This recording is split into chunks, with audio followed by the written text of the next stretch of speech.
Hey dreamers, tonight we're diving into one of the Arctic's most haunting origin stories, the legend of Sedna, the woman whose fate shaped every creature beneath the waves. But here's what keeps this tale alive across generations. What truly happens when a daughter's defiance collides with a father's fear? What moment is powerful enough to transform a single human life into the goddess of the sea?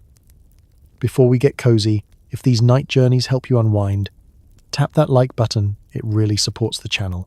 And if you'd like to join our growing family of calm seekers, hit subscribe so you never miss a new story.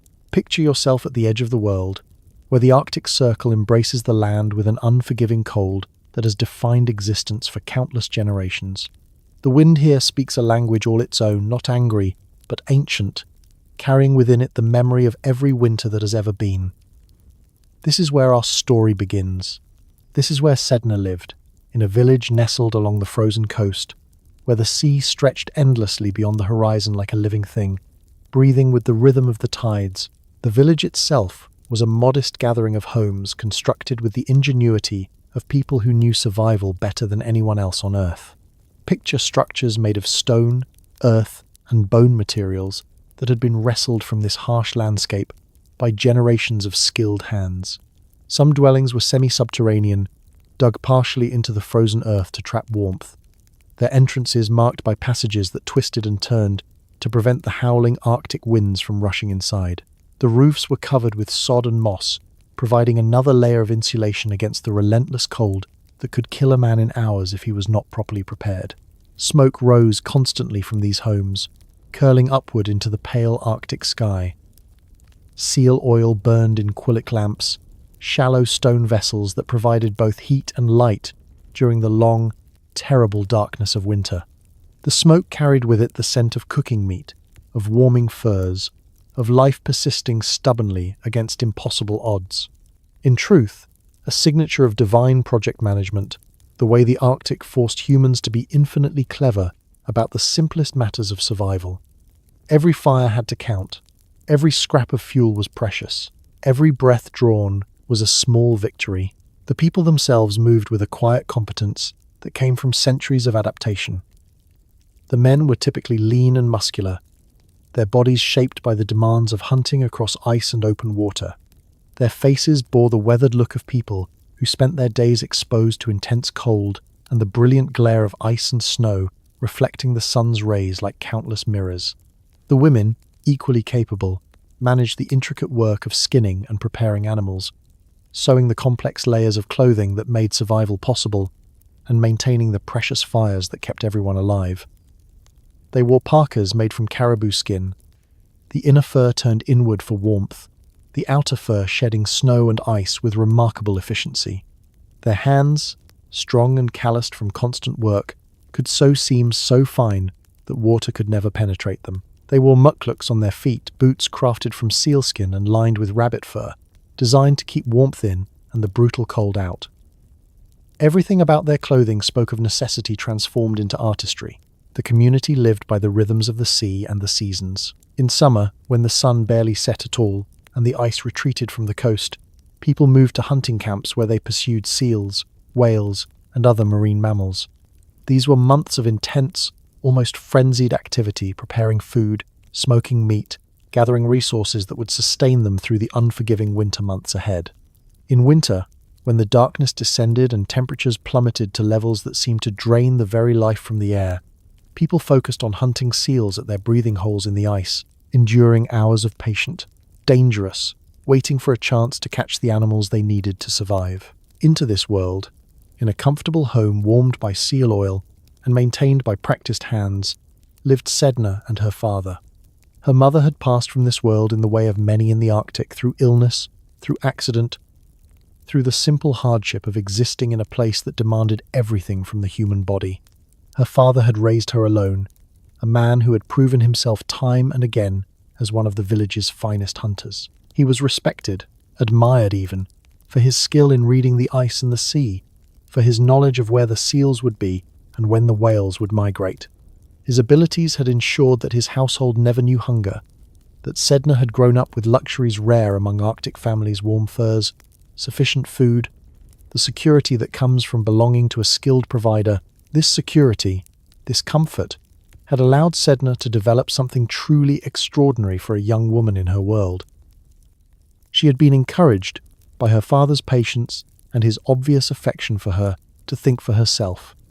She had been allowed to observe the world with a critical eye and to form opinions about it.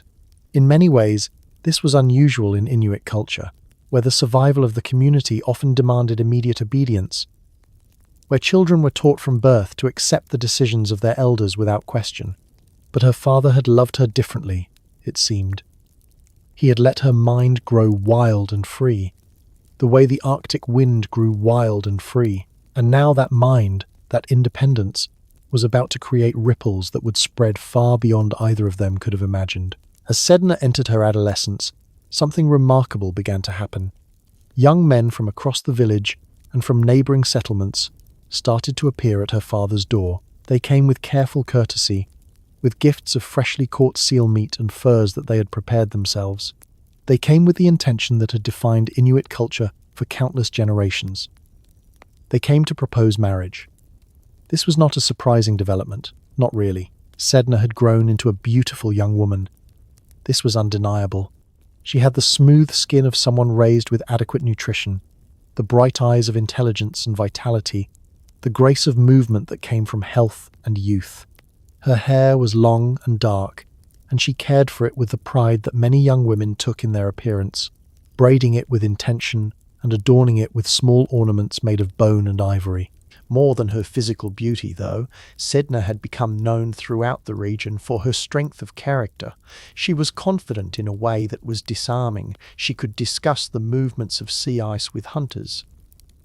She understood the properties of seal oil and could predict how well a particular batch would burn. She had learned from her father not just acceptance of the world, but curiosity about it. She asked questions, she offered observations, she had opinions, and she was not afraid to voice them. In any traditional society, these qualities in a young woman might have been viewed with suspicion or concern. In the Arctic village where Sedna lived, they simply made her more impressive, more worthy of consideration as a potential wife and mother to future hunters. So the suitors came. Some came with genuine intention, seeking partnership with a capable woman who could help them build a life of security. Others came because custom demanded it, because Sedna was beautiful and her father was respected, and therefore she was a logical choice to approach. The young men stood respectfully before Sedna's father and presented their cases. They spoke of their hunting prowess, of their skill with kayaks and harpoons, of the dogs they had trained. They spoke of the homes they could provide, the warm furs they could secure, the abundance they could create in their household. And Sedna refused them all. This refusal was not angry or rude, it was calm and absolute. When a young man presented himself to her, Sedna would listen to what he had to say with genuine courtesy. She would thank him for the honour of his proposal. And then, with a clarity that left no room for negotiation or misunderstanding, she would say no. She would not marry him. She was not interested in marriage, she would explain. She was content in her father's home. She enjoyed the work she did, the learning, the preparation, the daily rhythm of life in her community. She saw no reason to disrupt this contentment by binding herself to a man she had just met, simply because tradition demanded it. The reminder that our ancestors' definition of a fulfilling future was perhaps a bit different from what modern people might imagine.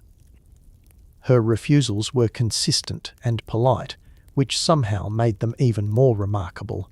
She did not express any dramatic objection to marriage itself. She did not denounce the institution or rebel against the entire social structure. She simply, and with quiet firmness, declined each individual proposal. She had thought about it. She seemed to say through her actions and words, and marriage was not what she wanted. At first, the village took her refusals with good humour. Young women sometimes needed time to adjust to the idea of marriage, people would say. Sedna was being careful about her choice, which showed wisdom. The suitors would come again with different offerings, different arguments. Perhaps they seemed to think all she needed was the right match, the right man, and everything would fall into place according to the natural order of things. Her father, it should be noted, was initially patient with her objections. He loved his daughter and respected her judgment. If she was not ready, then she was not ready. There was no point in forcing the issue.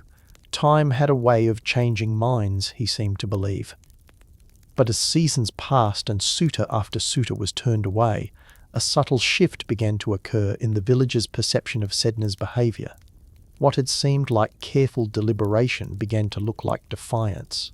What had appeared to be feminine discretion began to seem like rebellious pride. The young men who came to her door faced small indignities now. Whispered comments, questioning glances, the subtle suggestion that perhaps they should focus their attention on other eligible young women.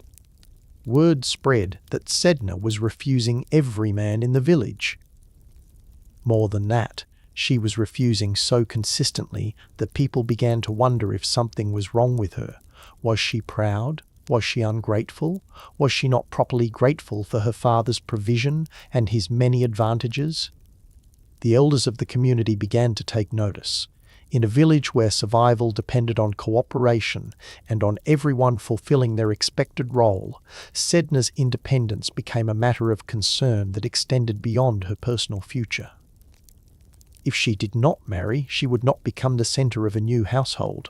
She would not bear children who would strengthen the community. She would not, in the practical sense, fulfill the function that Inuit society had defined for young women of her status and capability. She was, by refusing marriage, refusing to grow up, refusing to become what she was supposed to become. In a culture where such refusals could be seen as dangerous, where individual desires were understood to be secondary to community needs, her behaviour was beginning to look like something serious. Her father continued to defend her right to choose, but even his patience was eventually tested. He was not a man without ego, without concern for what his community thought. The quiet commentary, the raised eyebrows when his name was mentioned, the sense that his daughter's behaviour reflected poorly on his own judgment and influence, all of this wore on him slowly, like the way wind wears at stone, one small grain at a time. He loved her deeply. He wanted her to be happy. But he was also an Inuit man living in an Inuit village, bound by the same cultural expectations that had bound his own parents and grandparents before him. Sedna, for her part, seemed unconcerned by the growing disapproval. She continued with her life. She worked as she always had, maintaining her household, learning the skills she would need to be not just a wife, but a capable adult in her community. She spent time with other young women, though increasingly they were distracted by their own marriages and children, beginning to drift away from her as she became associated with this strange, troubling refusal to follow the natural course of things. She spent time with her father, and if she sensed his growing discomfort about her situation, she did not mention it. She seemed to live in a kind of peaceful clarity, certain that she was right to refuse what she had not consented to, certain that her father would eventually understand and accept her choice. But certainty, when it is not backed by practical power, is a fragile thing. The days grew shorter and longer in their cycles. The winters came with their crushing darkness and cold. The summers returned with their precious warmth and 24 hours of daylight, and still no suitor had successfully convinced Sedna to marry. Still, she remained in her father's home, increasingly isolated from her peers, increasingly the subject of village gossip and concern. The situation had taken on an odd weight, as though something inevitable was slowly building pressure, waiting for the moment when it would finally release. It was during this time, in this atmosphere of quiet tension and growing desperation, that a stranger appeared in the village. No one seemed to know exactly where he had come from. He was a hunter, certainly. That much was obvious from his bearing and his skills. He appeared in the village with recommendations from hunters in other settlements, with gifts of furs and meat, with an easy confidence that came from someone used to success. He asked about the young women of the village, as single men often did, and when he heard the name Sedna, something flickered in his expression, something that might have been interest, or might have been something else entirely, something that an observer looking carefully might have noticed did not quite reach his eyes. What happened next would echo through the ages, passed down from storyteller to storyteller, retold so many times that it became myth, became the explanation for the existence of all sea life, became a story about the cost of defiance and the price of independence. But on the surface, in the moment it occurred, it seemed like nothing more than what it appeared to be, a solution to a problem, an answer to a question that had been troubling the village for far too long.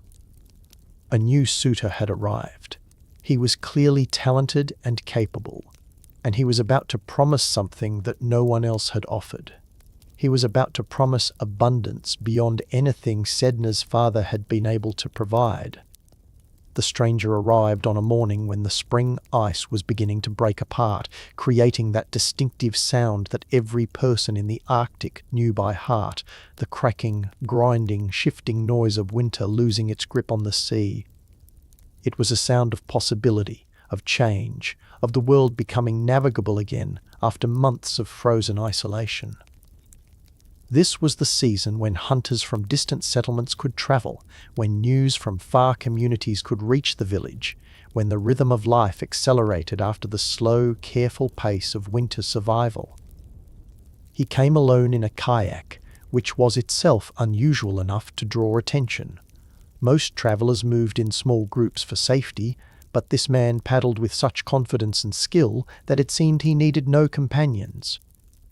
His kayak was beautifully constructed, covered in seal skin that had been prepared with exceptional care, the kind of workmanship that spoke of either great wealth or great patience. The vessel moved through the water with the grace of a seal itself, responding to each paddle stroke with precision that made experienced hunters pause in their work to watch. The stranger himself was striking in appearance, though his features were partially obscured by the hood of his parka, a magnificent garment made from sealskins that had been selected for their uniform colour and exceptional quality. The fur was rich and dark, catching the light in a way that suggested depth and luxury. Around the edges of the hood and sleeves, delicate patterns had been worked into the skin, designs that were unfamiliar to the village elders, but which carried an undeniable artistry. He wore his clothing with an ease that suggested he was accustomed to fine things, accustomed to being noticed and admired. When he beached his kayak and stood, his movements had a quality that was difficult to define, something fluid and economical, as though each gesture had been considered and refined. He was tall, or at least gave the impression of tallness through his bearing. His hands, visible when he pushed back his hood slightly, were long-fingered and looked capable. Everything about him suggested competence, success, the kind of mastery over his environment that Arctic peoples valued above almost all other qualities. He made his way to the center of the village with the confidence of someone who knew he would be welcomed, or at least received, with curiosity. He greeted the men who approached him with proper courtesy, offering small gifts he had brought, carefully wrapped bundles of dried fish, a beautifully carved ivory ornament, things that demonstrated both generosity and good taste. He spoke the language of the region with an accent that marked him as coming from across the water, from settlements that were known but distant. This explained his unfamiliarity, people told each other. This explained why his clothing had those unusual patterns, why his kayak was built with slight variations in design. The stranger explained that he had travelled for many days seeking a wife. In his homeland, he told the gathering men, he was respected as one of the finest hunters. His skills were such that he could provide abundantly meat throughout the winter, warm furs, security and comfort that few men could match. He had built a home, he said, that was well positioned and well constructed. He had everything a successful man should have, except for one thing, a capable woman to share his life, to manage his household, to bear children who would continue his lineage. His voice when he spoke had a quality that was almost musical, deep and resonant, with a rhythm that made listening to him oddly pleasant.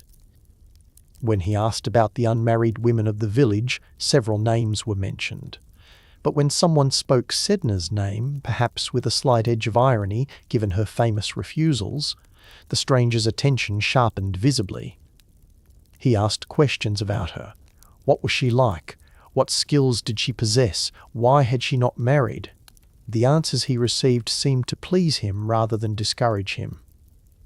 A woman of strong character, a woman who knew her own mind, a woman who had refused lesser offers. All of this, he suggested through his questions and responses, simply meant that she was waiting for the right match. She was waiting for someone who could offer her something truly exceptional. That evening, the stranger appeared at the door of Sedna's father's home. He came with formality and respect, bearing gifts that were notably more generous than what previous suitors had offered.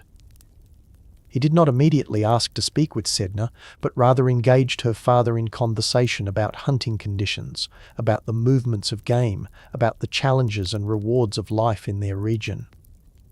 He listened more than he spoke, and when he did speak, his words demonstrated knowledge and experience that impressed even Sedna's accomplished father. Only after this foundation of respect had been established did the stranger broach the subject of marriage. He did so with eloquence that was unusual, describing not just what he could provide materially, but painting a picture of the life Sedna could have with him. He spoke of a land across the water where the hunting was so abundant that storage houses were always full. He described a home built in a sheltered location where the wind could not penetrate, where the cold never reached the living spaces, where comfort was not something earned through constant struggle, but rather something that simply existed as a normal condition of life.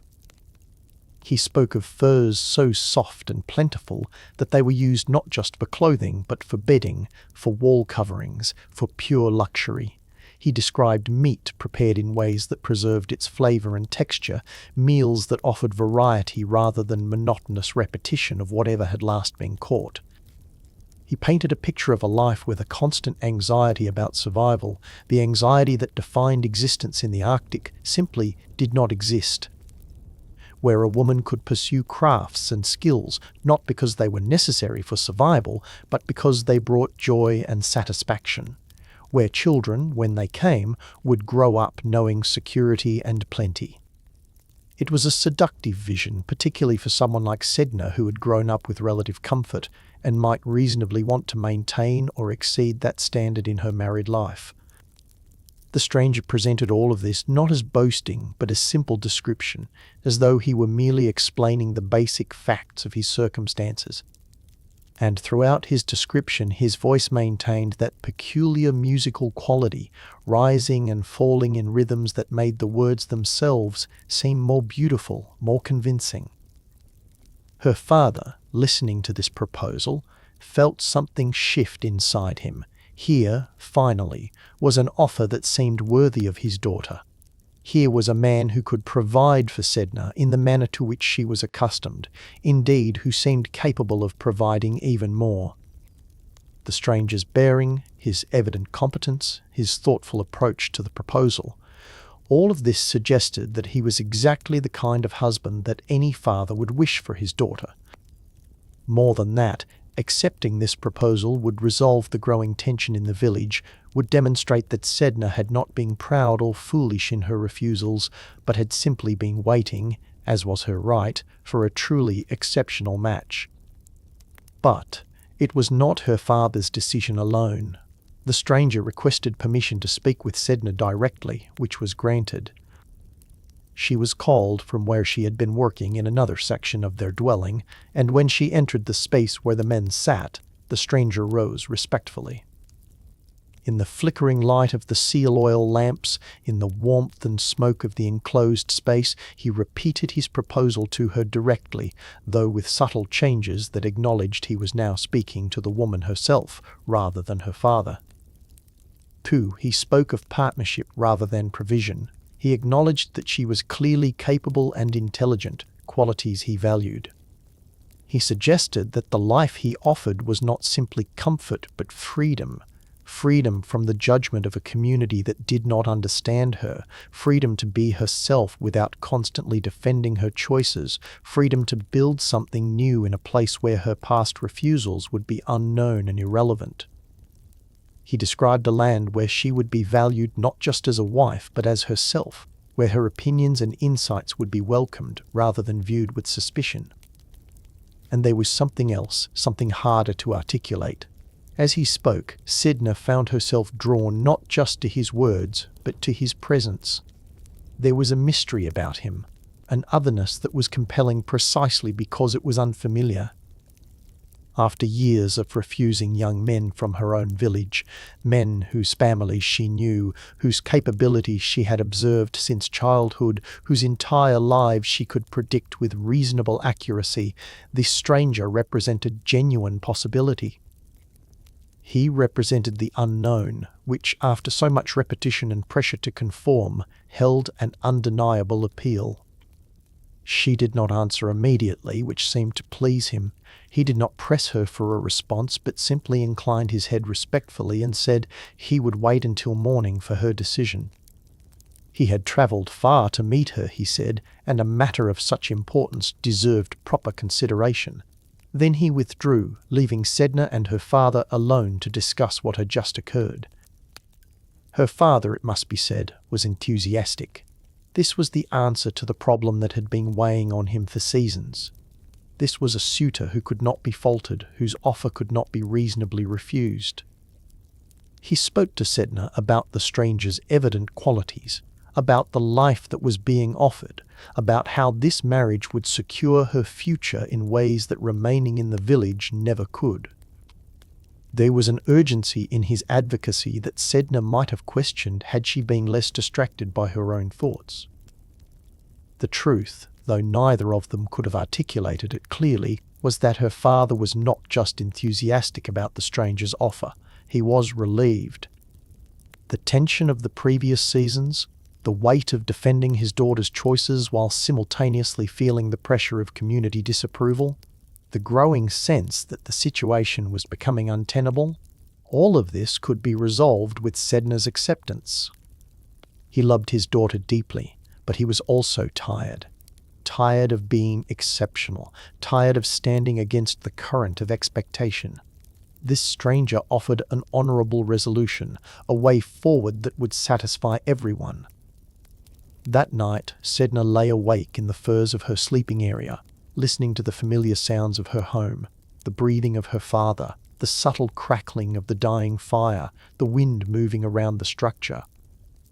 She thought about the stranger's offer with a complexity of feeling that surprised her. She had been so certain in her refusals before, so clear about her desire to remain where she was. But now, faced with this particular offer, she found that certainty shifting. The life he described appealed to her not because of its material comforts, though those were attractive, but because of its promise of escape. Escape from the weight of village opinion, from the constant sense of being observed and judged, from the exhausting burden of being the woman who refused what everyone else accepted without question. The stranger was offering her not just a husband but a new beginning, a chance to leave behind the accumulated weight of her past choices and simply exist as herself in a place where none of that history mattered. And there was the mystery of him, the compelling unknowability. He had appeared like something from a story, emerging from the spring sea with his beautiful kayak and his eloquent speech. There was something almost magical about it, as though the universe had finally presented her with an option worthy of her attention. In her mind, she began to construct a narrative where her years of refusal had not been stubbornness or pride, but rather patience, waiting for exactly this person, this possibility. By morning, her decision was made. When the stranger returned to her father's home, Sedna told him she would accept his proposal. She would go with him to his land across the water, would become his wife, would begin this new life he had described so vividly. Her father's relief was palpable and immediate. He embraced his daughter, blessed the union, and began immediately to prepare for her departure. There was a quality of haste to the preparations that might have seemed strange had anyone been thinking clearly, but the general mood was one of celebration and resolution. The village's long-standing problem was finally solved. The stranger accepted Sedna's decision with gracious satisfaction, though careful observers might have noticed that his pleasure had a particular quality: the satisfaction of someone whose careful planning had achieved exactly the intended result. He said they should depart soon before the ice shifted again and made passage more difficult. This made practical sense, though it also meant that Sedna would have little time to say farewell to her home, her community, her life as she had known it. The preparations were completed within a day. Sedna packed her belongings, her tools, her best clothing, things that represented her identity and her capabilities. Her father gave her gifts to take with her, furs he had prepared, implements she would need in her new household, things that represented his love and his hopes for her happiness. The village women came to bid her farewell, and if their good wishes had a slightly strained quality, as though they could not quite believe this was happening or were not entirely certain it was wise, Sedna was too focused on her impending departure to notice. On the morning of her departure, the stranger's kayak was prepared to carry 2 passengers. He had provisioned it carefully for the journey, with food and water, with extra furs for warmth during the crossing. Sedna took her place in the bow of the craft, surrounded by her packed belongings. Her father stood on the shore, watching as the stranger pushed the kayak into the water and took his position at the stern, paddle in hand. There should have been more ceremony, perhaps. More time for second thoughts, for final words, for the gravity of this departure to truly settle on everyone involved. But the stranger was already paddling, and the kayak was already moving away from shore with surprising speed. Sedna turned to wave to her father and saw him standing alone on the beach, his figure growing smaller as the kayak moved further out into the open water. Something about that image, her father alone, watching her disappear across the water, created a brief flutter of unease in her chest. But then the stranger spoke, his voice carrying that same musical quality that had so captivated her during his proposal. He spoke of the journey ahead, of the sights they would see, of how pleased he was that she had chosen to join him. His words were reassuring, and Sedna turned her attention forward, toward the horizon, toward the unknown land that was now her destination and her future. The journey was long and difficult in ways that Sedna had not fully anticipated. The water was rougher than it had appeared from shore, and the kayak, though expertly handled by the stranger, pitched and rolled with the waves in a way that made her stomach uneasy. The cold was intense. Not the cold of land, which could be prepared for and defended against, but the cold that rose from the water itself, seeping through clothing and into bones with relentless persistence. She was grateful for the furs her father had provided, wrapping herself in them and trying to find warmth. The stranger paddled with tireless efficiency, his strokes steady and powerful. He spoke less now than he had before, which Sedna attributed to the demands of navigating and the difficulty of conversation over the sound of wind and water. When he did speak, his voice seemed slightly different. The musical quality was still present, but had taken on an edge that had not been there before. Something sharper, something that made the words less pleasant to hear, though she could not have explained exactly why. Hours passed. Then more hours. The sun moved across the sky in its endless Arctic arc, providing light but little warmth. Sedna found herself growing not just cold, but deeply weary, the kind of bone-deep exhaustion that comes from prolonged exposure and stress. She dozed occasionally in the kayak, though the motion of the vessel and the cold prevented any real rest. When she was awake, she watched the horizon for signs of land, for the destination the stranger had described so vividly. When land finally appeared, it was not as Sedna had imagined. The stranger had spoken of a sheltered location, a place of comfort and abundance. What she saw as they approached was a rocky, desolate island bare stone rising from the sea with almost no vegetation, no visible signs of the prosperous settlement he had described. There were no other dwellings visible, no smoke rising from homes, no indication of any community at all, just rock and wind and the wheeling forms of seabirds circling overhead. She mentioned this discrepancy to the stranger, her voice betraying her confusion and growing concern. He did not answer immediately, but continued to paddle toward the island. When he finally spoke, his voice had changed dramatically. The musical quality was still present, but it had transformed into something else, a sound that was less human, more harsh and crying, like the call of the birds overhead. They beached the kayak on a rocky shore, and the stranger indicated that Sedna should disembark. She did so with difficulty, her legs stiff from the long journey, her movements clumsy with cold and fatigue. And it was then, as she stood on the desolate shore of this barren island, that the stranger began to change. The transformation was not sudden or dramatic in the way of fairy tales.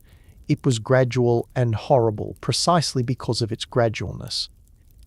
His magnificent sealskin parka seemed to ripple and shift, the fur moving in ways that fur should not move. His hands, those long-fingered, capable hands, began to curl and darken, the fingers fusing and hardening into shapes that were no longer human. His face, which had been partially obscured by his hood throughout the journey, became fully visible, and what was revealed was not the face of a man at all. He was a bird spirit, revealed now in his true form. The magnificent parka had been his plumage, the musical voice, the cry of a seabird, the graceful movements, the natural behavior of a creature adapted to air and water rather than land. In some versions of what happened, he was a raven, dark and intelligent and filled with trickster magic. In others, he was a fulmar or a petrel, seabirds known for their mastery of wind and wave. But the specific species mattered less than the fundamental truth. He was not human. He had never been human. Everything he had shown Sedna, the man, the hunter, the prospective husband, had been an elaborate deception, a form assumed to trick her into leaving her home and her father. Sedna's horror was absolute and immediate. She had been tricked in the most fundamental way possible. She had left everything, her home, her father, her community, her entire life, based on words spoken by a creature that had no more understood human marriage than she understood the language of birds.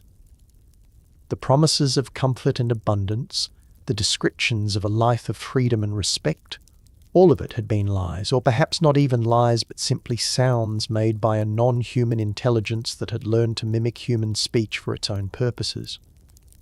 The bird spirit indicated, through a combination of remaining speech and gesture, that Sedna was now his wife. He had claimed her through the proposal and her acceptance, through the journey and their arrival at his territory.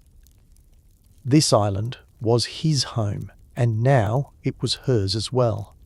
There would be no return to her father's village, no escape from this place. She belonged to him now in the way that the birds understood belonging, through possession and isolation and the simple fact of his power over her circumstances. He brought her to his dwelling, which was not a home in any human sense, but rather a nest. It was constructed on the rocky face of the island, a crude arrangement of sticks and bones and seaweed, offering minimal protection from wind and weather. This was the home he had described so eloquently, the warm, comfortable structure where cold never penetrated. The reality of it was horrifying in its stark contrast to his words. The abundant food he had promised consisted entirely of fish, raw fish brought by the bird spirit from his hunting in the surrounding waters. No variety, no preparation, no consideration for human needs or preferences. Just fish, day after day, the only sustenance he knew how to provide because it was what birds ate. The soft furs, the luxurious bedding, the material comforts, none of it existed. There was only stone and wind and the constant crying of seabirds that filled the air around the island. Sedna was trapped, absolutely. The island was surrounded by frigid water that would kill her within minutes if she attempted to swim. There was no kayak for her to take, no means of transportation, no way to signal for help.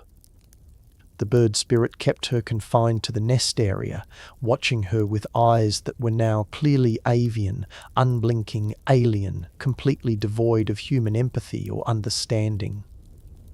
Around the nest, other birds gathered, the bird spirit's companions or kin, creating a living barrier of wings and beaks and sharp, hostile gazes. She cried constantly in those first days, her voice carrying across the water in a sound of pure despair. She cried for her father, for her lost home, for her own foolishness in believing the beautiful lies. She cried for the life she had rejected so many times, understanding now that even the least appealing of her human suitors would have been infinitely preferable to this nightmare. She had wanted freedom from judgment, mystery, possibility, and instead she had found captivity, horror, and the crushing understanding of how completely she had been deceived. The bird spirit seemed confused by her distress, approaching her occasionally with offerings of fish or attempting to arrange the nest to some idea of comfort that made sense to him but meant nothing to her human needs. There was no cruelty in his behavior, which somehow made it worse. He had not stolen her to torment her, but rather because he had genuinely wanted a human wife, for reasons that remained incomprehensible to Sedna.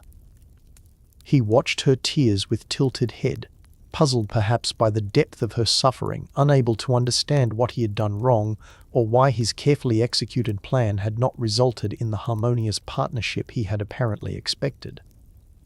Days blended into weeks, or what Sedna assumed were weeks. Time lost its normal meaning in this place of constant wind and crying birds. She ate the fish because starving was not a solution. She endured the cold because freezing was not a solution. She remained in the nest because there was literally nowhere else to go. Her beautiful clothing became tattered and stained with salt and fish oil. Her hands, once well cared for, became rough and damaged from the harsh conditions. Her spirit, which had been so proudly independent, bent under the weight of absolute despair. She thought constantly of her father, wondering if he regretted his enthusiasm for the stranger's proposal. She thought of her village, wondering if anyone spoke of her, if anyone wondered about her fate. She thought of all the young men she had refused, recognizing now that her pride and her certainty had been built on the foundation of safety. The safety of her father's home, the safety of her community, the safety of known options. She had rejected the known because it seemed insufficient, and in reaching for something more she had fallen into something infinitely worse. But even in her despair, Sedna remained herself. She watched the bird spirit and his companions, learning their patterns and behaviors. She studied the island, understanding its geography and limitations.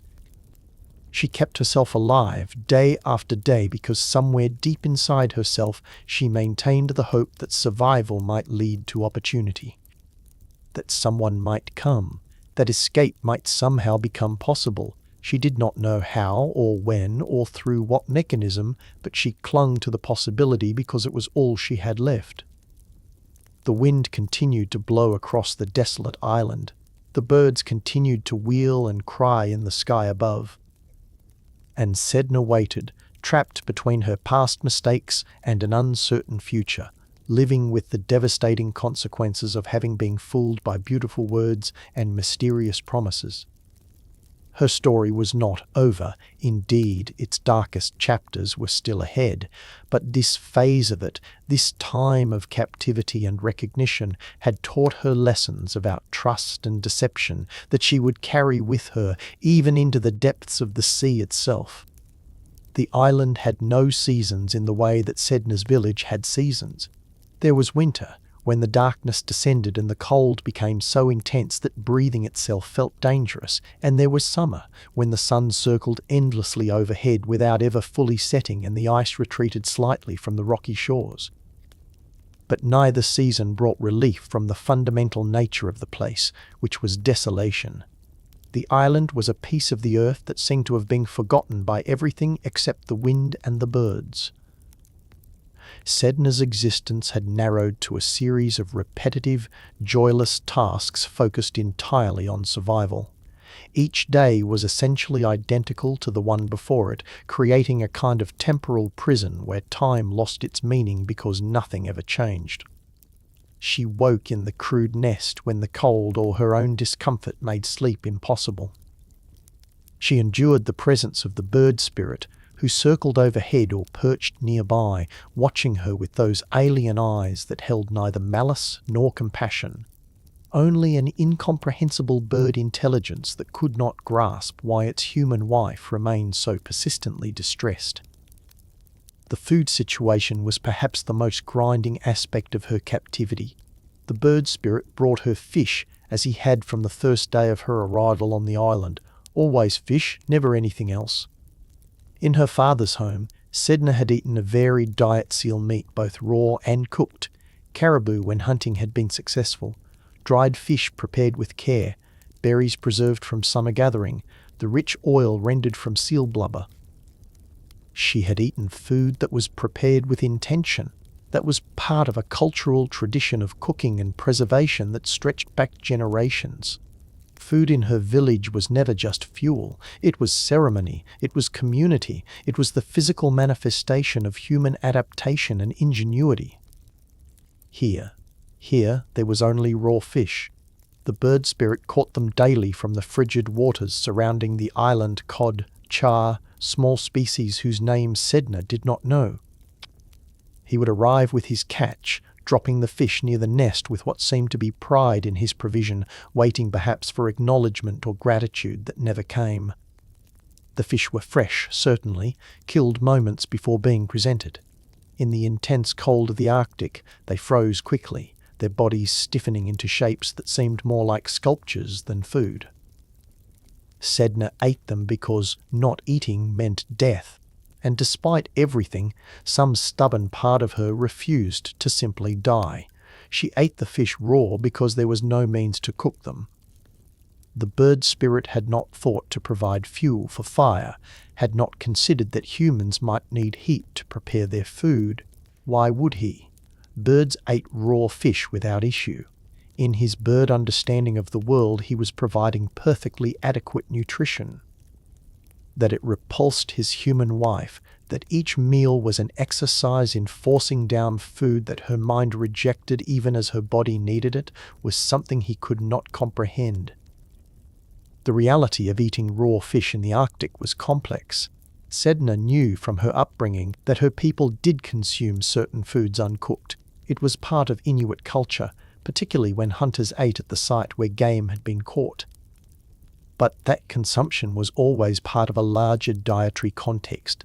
Raw fish might be eaten frozen and sliced thin, treated almost like a delicacy, enjoyed as one component of a meal that included other elements.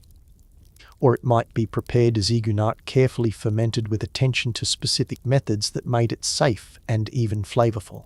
Raw food in Inuit culture was chosen, prepared with knowledge, consumed as part of a rich culinary tradition. Vile.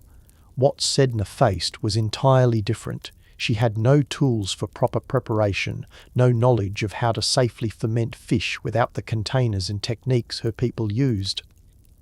She had no variety, no choice, no cultural context to make the food meaningful.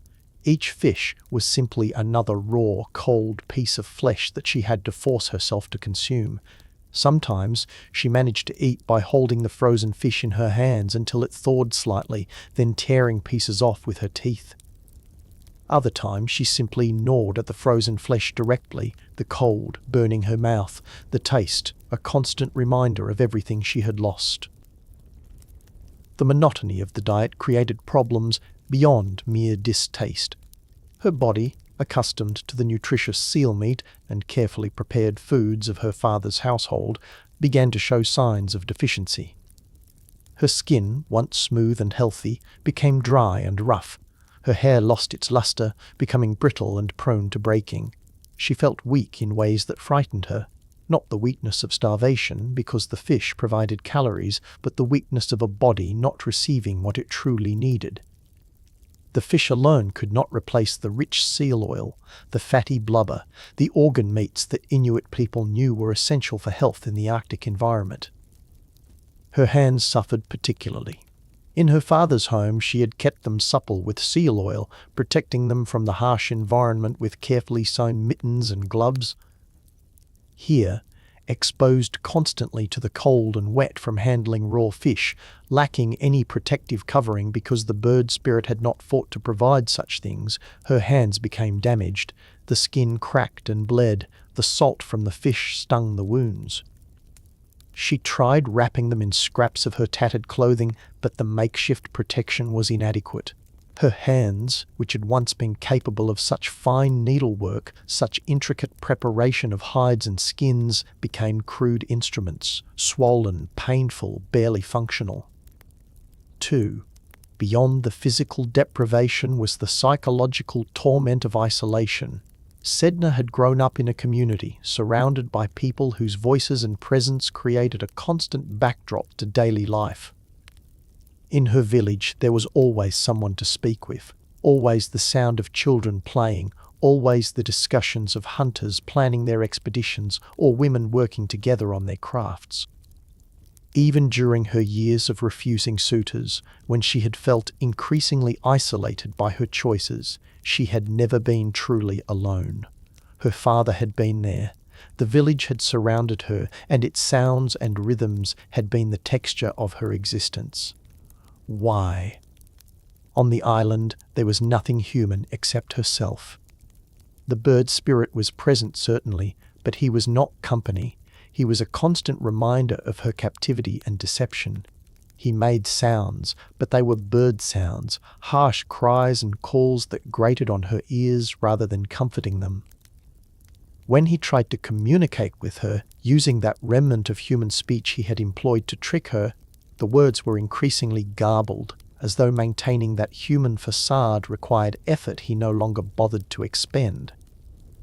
Mostly he simply watched her, his head tilting at odd angles in the way of birds, studying her distress with what might have been puzzlement or might have been complete indifference. Number. The only other sounds were natural. The endless crying of the other seabirds that inhabited the island, the wind moving across the rocky surfaces, the crash and drag of waves against the shore. These sounds, which might have been peaceful in another context, became oppressive through their constancy. There was no variation, no surprise, no human voice to break the monotony. Sedna found herself talking aloud simply to hear human speech, conducting one-sided conversations with herself that quickly deteriorated into meaningless muttering. She sang songs she had learned as a child, finding that her voice sounded strange and thin when thrown against the vastness of wind and water. Time became difficult to track without the markers of community life. In the village, days had been defined by activities, the departure and return of hunters, the preparation of meals, the gathering of people for storytelling in the evenings, the rhythm of work shared among family members. Here, days simply happened. Sun or darkness, wind or more wind, cold or colder. Sedna tried to mark time by creating small cairns of stones, adding one each time she believed a day had passed. But her count soon became uncertain. Had she already added a stone today? Was this a new morning or the continuation of the previous day? The distinction ceased to matter. The nest itself was a source of constant discomfort.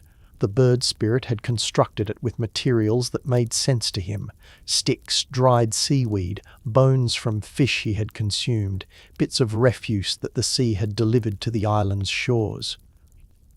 There was no consideration for human needs in its construction. The surface was uneven and hard, with pieces that protruded and pressed against Sedna's body when she tried to rest. The structure provided minimal protection from wind, and none at all from the cold that rose from the stone beneath it. At night she curled into the smallest shape possible, wrapping herself in the increasingly filthy remains of the furs she had brought from home, trying to preserve body heat in a losing battle against the environment. Sleep, when it came, brought no rest. She dreamed constantly of her father's home, warm, secure, filled with familiar sounds and smells. She dreamed of her village, of the women she had known, of even the suitors she had refused. In her dreams they were all impossibly attractive, their proposals filled with genuine promise. She dreamed of cooked food, of the rich taste of seal meat prepared properly, of the warmth of broth, of the satisfaction of a full stomach. She would wake from these dreams to the harsh reality of the island, and the transition was so painful that she often wept immediately upon waking before fully remembering where she was. Her clothing, once beautiful and carefully maintained, deteriorated rapidly. The constant exposure to harsh conditions, the lack of proper care, the absence of the seal oil that was used to keep skins supple, all of this took its toll. Her parka developed tears that she could not repair without needle and sinew. Her boots became stiff and then began to fall apart, the seams separating, the skins splitting. She tried to maintain them using crude methods, tying pieces together with strips torn from other garments, stuffing the remains with dried seaweed for insulation, but these attempts were inadequate. Gradually, she lost the protection that proper Arctic clothing provided, becoming more directly exposed to the brutal environment. Her appearance changed dramatically. The beautiful young woman who had left her father's village disappeared, replaced by a figure that barely resembled her former self. Her hair became matted and tangled. She had no comb, no oil to treat it with, no ability to maintain the elaborate braids she had once worn with pride. Her face became weathered and damaged by constant exposure to wind and cold. Her body grew gaunt, not from starvation, but from stress and inadequate nutrition. She looked, she sometimes thought when catching her reflection in pools of water, like something that had been discarded by the human world, a piece of refuse left to decay in this desolate place. And through all of this, the physical suffering, the isolation, the grinding repetition of joyless days, was the psychological weight of her situation. Sedna had been tricked. She had been deceived in the most fundamental way possible. She had consented to marriage, to leaving her home, to beginning a new life, and all of it had been based on lies spoken by a creature that was not even human. The violation of that deception was something she returned to again and again in her thoughts. How had she not seen through him? What signs had she missed? At what point during his courtship could she have recognized the truth and refused? She tortured herself with the memory of her decision. She had accepted his proposal quickly, almost eagerly. She had been so ready to escape the judgment of her village, so attracted to the mystery he represented, so seduced by his descriptions of a better life. Her critical judgment, which had served her so well in refusing unsuitable human suitors, had failed her completely when confronted with a supernatural deceiver. The irony was crushing. She had refused so many genuine offers from real men who could have provided real partnership, only to accept the false promise of a bird spirit. Number C. Her father came to her thoughts constantly. She wondered what he had felt when she disappeared across the water. Had he experienced regret immediately, or had relief been his dominant emotion? Did he think of her daily, or had her absence become just another adjustment in his life? She imagined him in their home, going about his routines without her, perhaps taking in another family member or even remarrying. The thought that life in the village had simply continued without her, that her absence had created barely a ripple in the ongoing flow of community existence, was almost as painful as her physical suffering. She wanted desperately to tell him what had happened, to explain that she had not willingly abandoned him, that she had been tricked, that she needed rescue, but there was no way to send a message. She was trapped on an island with no means of communication, no way to signal across the vast distance of water that separated her from everything she had known. The frustration of this was overwhelming, to have so much to say, so urgent a need to communicate, and no means whatsoever to do so. And so Sedna began to cry out. Not just the tears of private grief, but loud, sustained vocalizations aimed at the world beyond her prison. She stood at the edge of the island, at the highest point she could reach, and she screamed. She screamed her father's name, throwing it against the wind. She screamed her anguish, her rage, her desperation. She screamed until her voice became hoarse, until her throat ached, until the effort of producing sound became almost as exhausting as any physical labor. The bird spirit seemed disturbed by these vocalizations. He would circle overhead when she screamed, making agitated movements, his own cries mixing with hers in a cacophony that echoed across the water.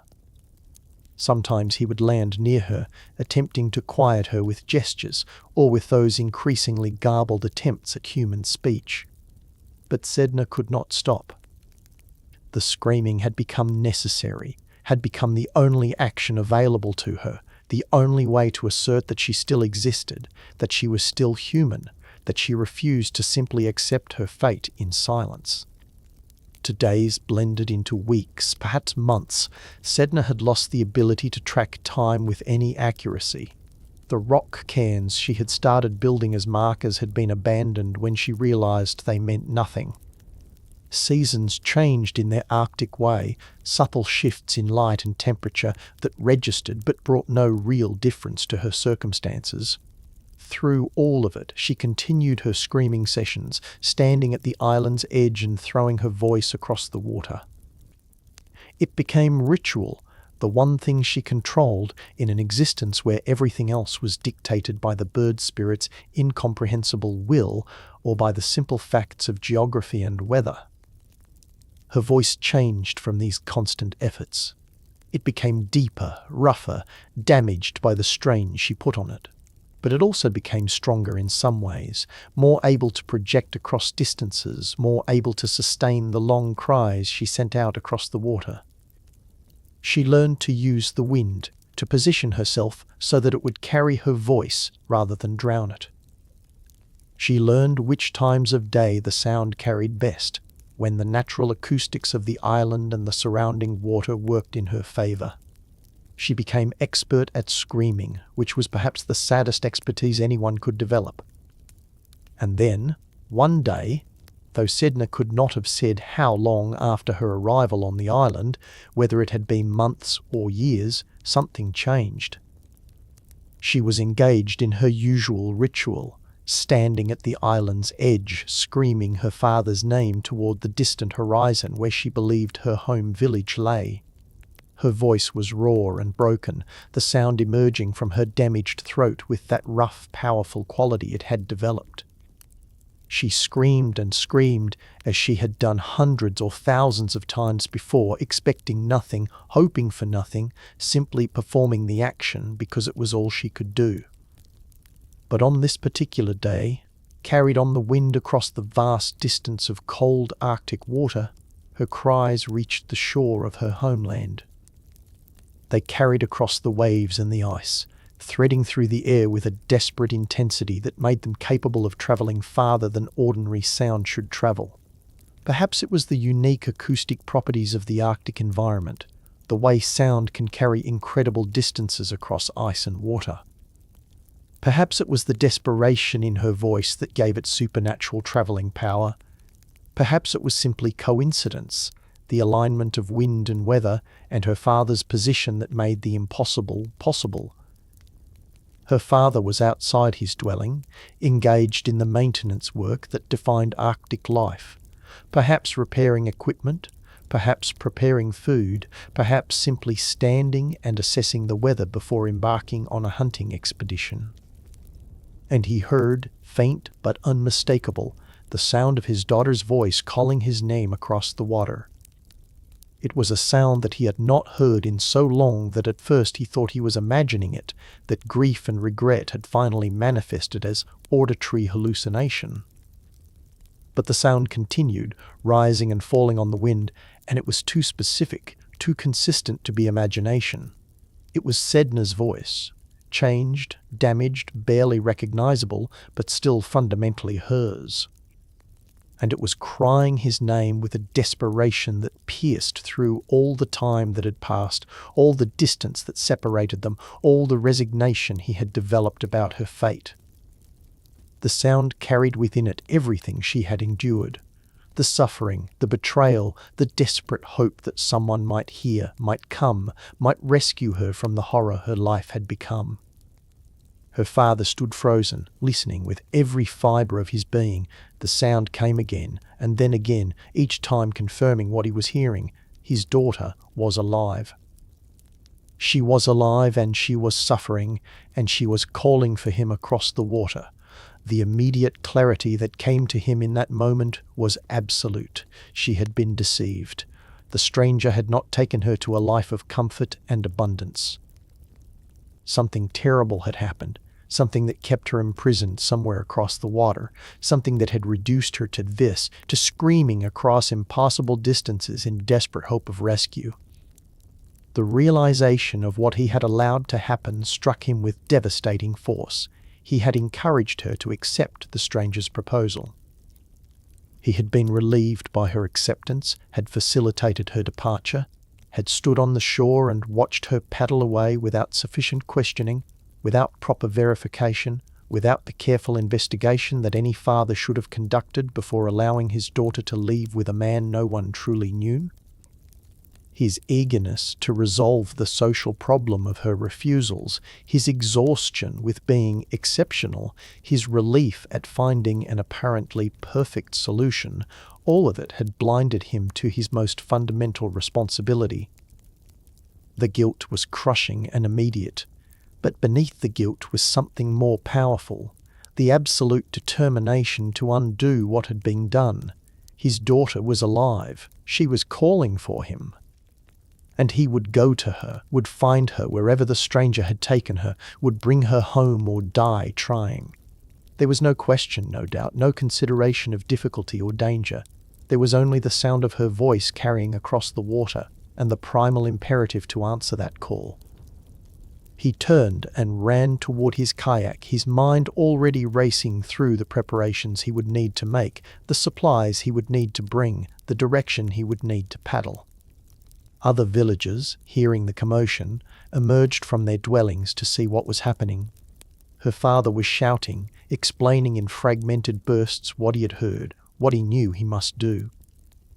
Some looked skeptical, could not travel such distances. He must be mistaken. He must be hearing what he wanted to hear.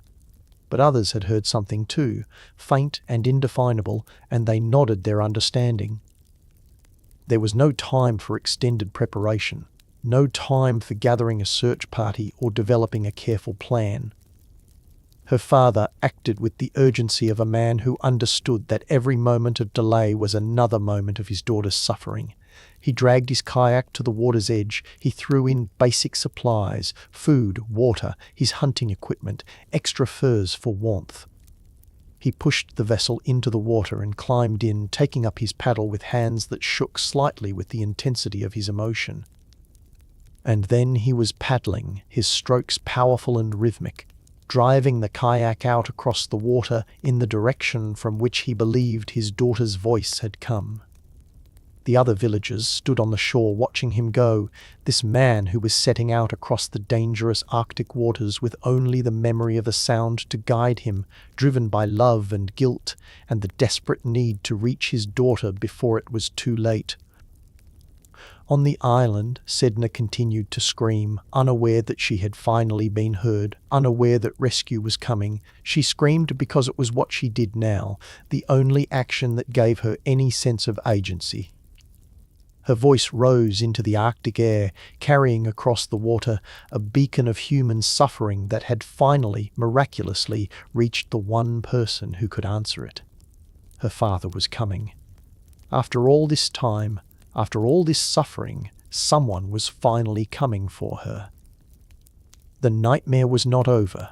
Indeed, its darkest moments still lay ahead, but the first thread of hope had finally appeared, fragile and uncertain, but real. Her father paddled with the strength of a man possessed by singular purpose.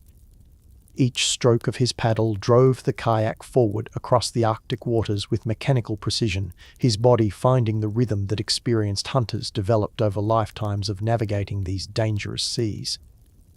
The kayak itself was a masterpiece of traditional construction, a frame of driftwood and carefully selected spruce pieces lashed together with sinew and covered in sealskin that had been prepared and stretched with meticulous care, then waterproofed with seal oil until the seams were perfectly tight. The vessel responded to his movements with the sensitivity that made kayaks so effective in Arctic waters. The narrow hull cut through the waves with minimal resistance, the V-shaped design providing stability even as swells rose and fell around him.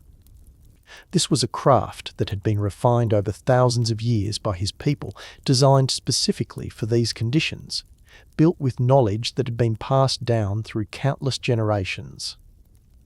Every detail of its construction, from the angle of the bow to the placement of the ribs to the exact tension of the skin covering, represented accumulated wisdom about how to survive and travel in one of the harshest maritime environments on Earth.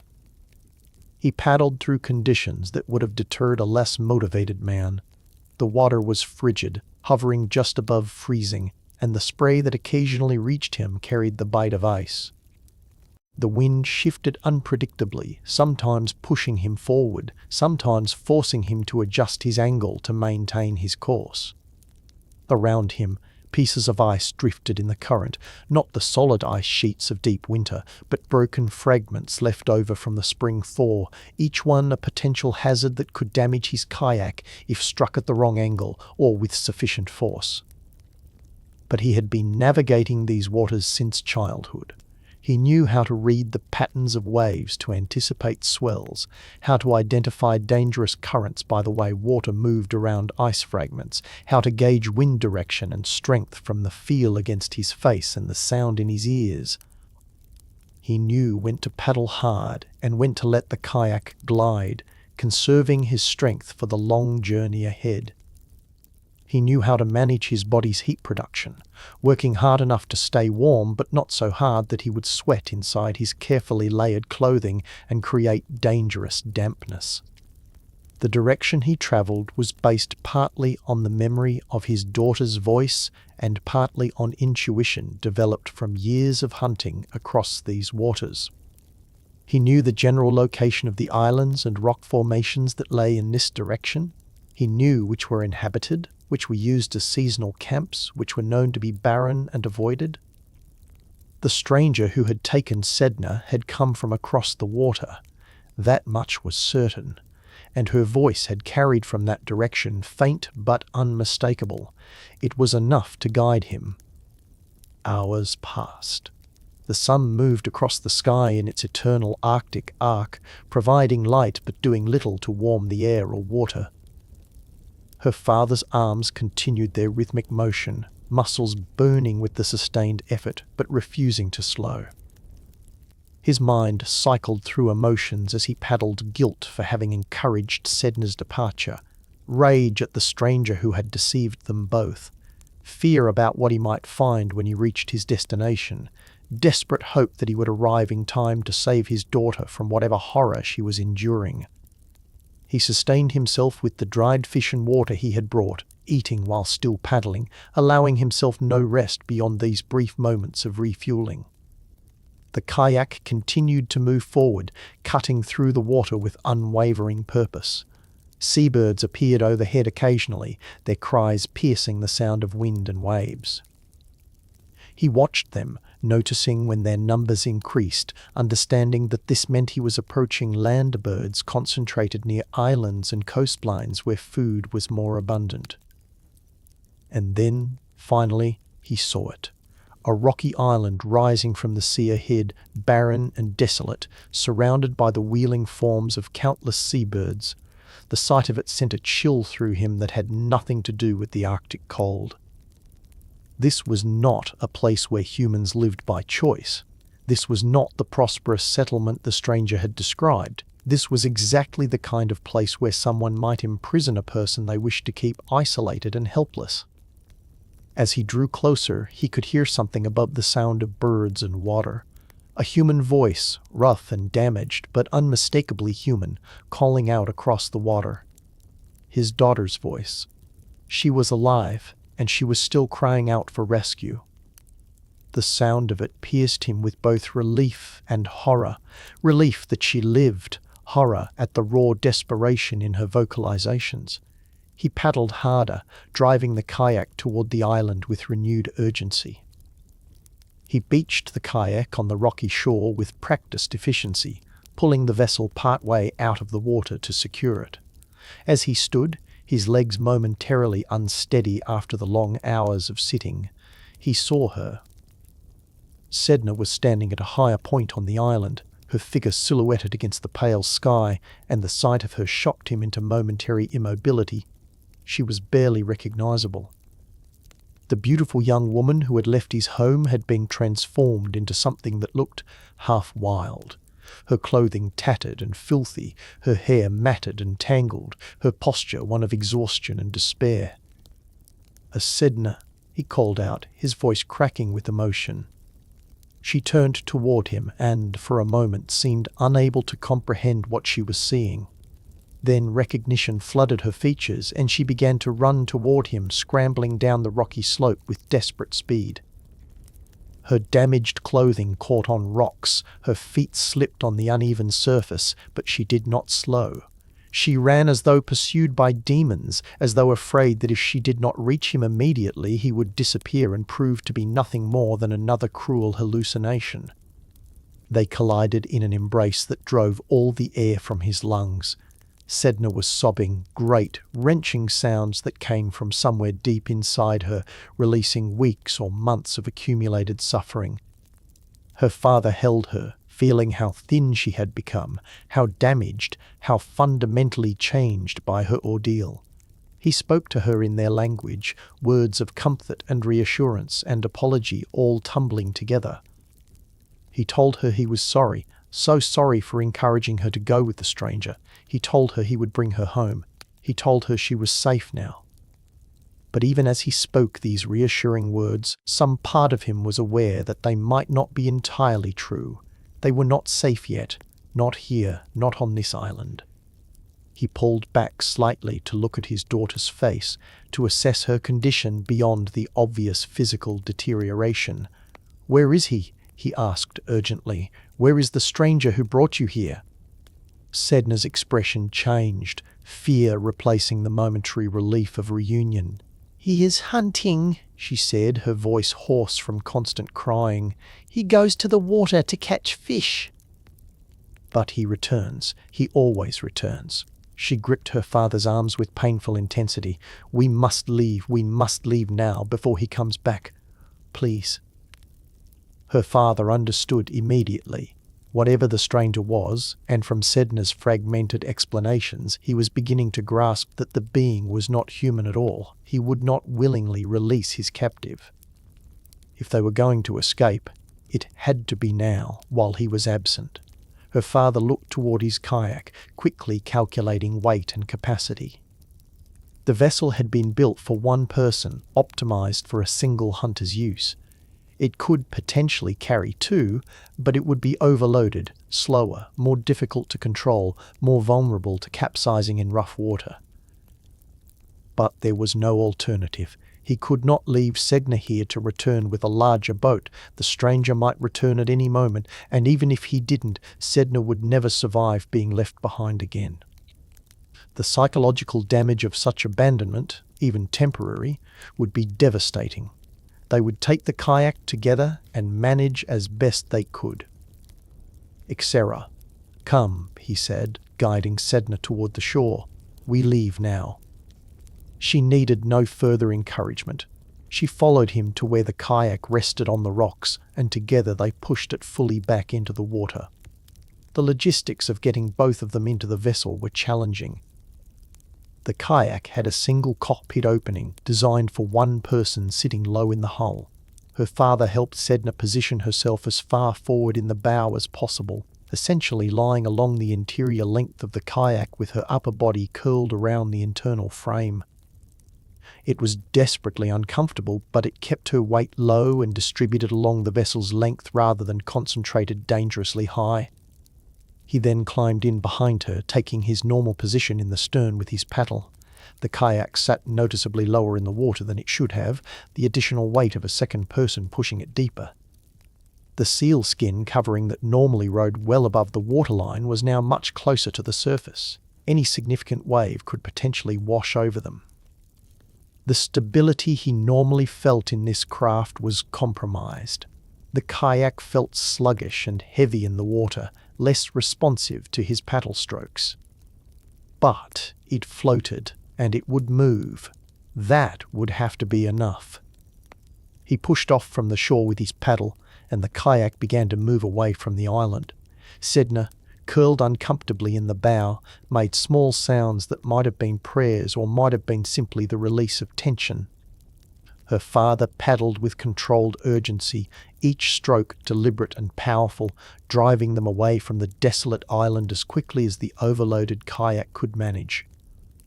They had barely travelled what he estimated to be 100 lengths of the kayak when he heard it, a harsh, inhuman cry from behind them. He risked a glance back over his shoulder and saw a figure standing on the shore where they had just been. The stranger. Or rather, the creature that had appeared as a stranger. Even from this distance, his father could see that the being was not human. The form was wrong, the movements were wrong, and as he watched, the creature began to change more obviously, the human disguise falling away to reveal something that was clearly avian in nature. 4. The bird spirit raised its wings, because they were wings now, unmistakably, and launched itself into the air. It circled once above the island, gaining altitude, and then began to fly in their direction. The speed of its flight was terrifying compared to the laboured progress of the overloaded kayak. Within moments, it would be upon them. "The faster!" Sedna cried out, having turned her head enough to see what was pursuing them. "Father, faster!" He was already paddling as fast as the conditions allowed, his arms driving the paddle through the water with desperate strength. But the kayak, heavy with 2 people and sitting dangerously low in the water, could only move so quickly. The bird spirit was closing the distance with horrifying speed, its cries growing louder, more agitated, more clearly filled with rage at the theft of its human prize.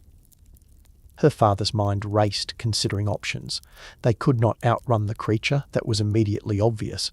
The kayak was too slow, and the bird spirit was too fast. Fighting was not an option. He had no weapons that would be effective against a supernatural being, and even if he did, any attempt to fight while in the kayak would likely capsize them both into water so cold it would kill them within minutes. There was no nearby land to beach on, no shelter to hide in. The bird spirit reached them, circling overhead with terrible cries that seemed to combine human speech with bird calls. "Mine!" the creature screamed, the word barely intelligible through its avian voice. "She is mine! Return her!" It began to dive at the kayak, its wings extended, its beak open. Her father raised his paddle instinctively to ward off the attack, nearly losing his balance and capsizing them in the process. Sedna screamed, curling tighter into the bow, trying to make herself as small a target as possible. The bird spirit pulled up just before striking, but only just, close enough that the wind from its wings buffeted the kayak dangerously. Again and again the creature dove at them, each time coming closer, each time forcing her father to make defensive movements that threatened the kayak's precarious stability. The water around them churned from the disturbance, small waves washing over the low-riding vessel, beginning to fill the interior with dangerously cold water. Sedna was already partially submerged where she lay in the bow, her clothing soaking through, the cold beginning to sap her strength even further. Her father made a calculation born of desperation. If he did nothing, the bird spirit would eventually succeed in capsizing them or would simply attack until exhaustion forced them to surrender. Their only hope was to reach water deep and rough enough that the creature could not safely operate. Birds, even supernatural ones, struggled in certain conditions. But to reach such water, they needed time, and time was exactly what they did not have. Tai, the bird's spirit, dove again, and this time it grabbed at Sedna directly, its talons extended. She felt them catch in her already tattered parka, felt herself being pulled upward partially out of the kayak.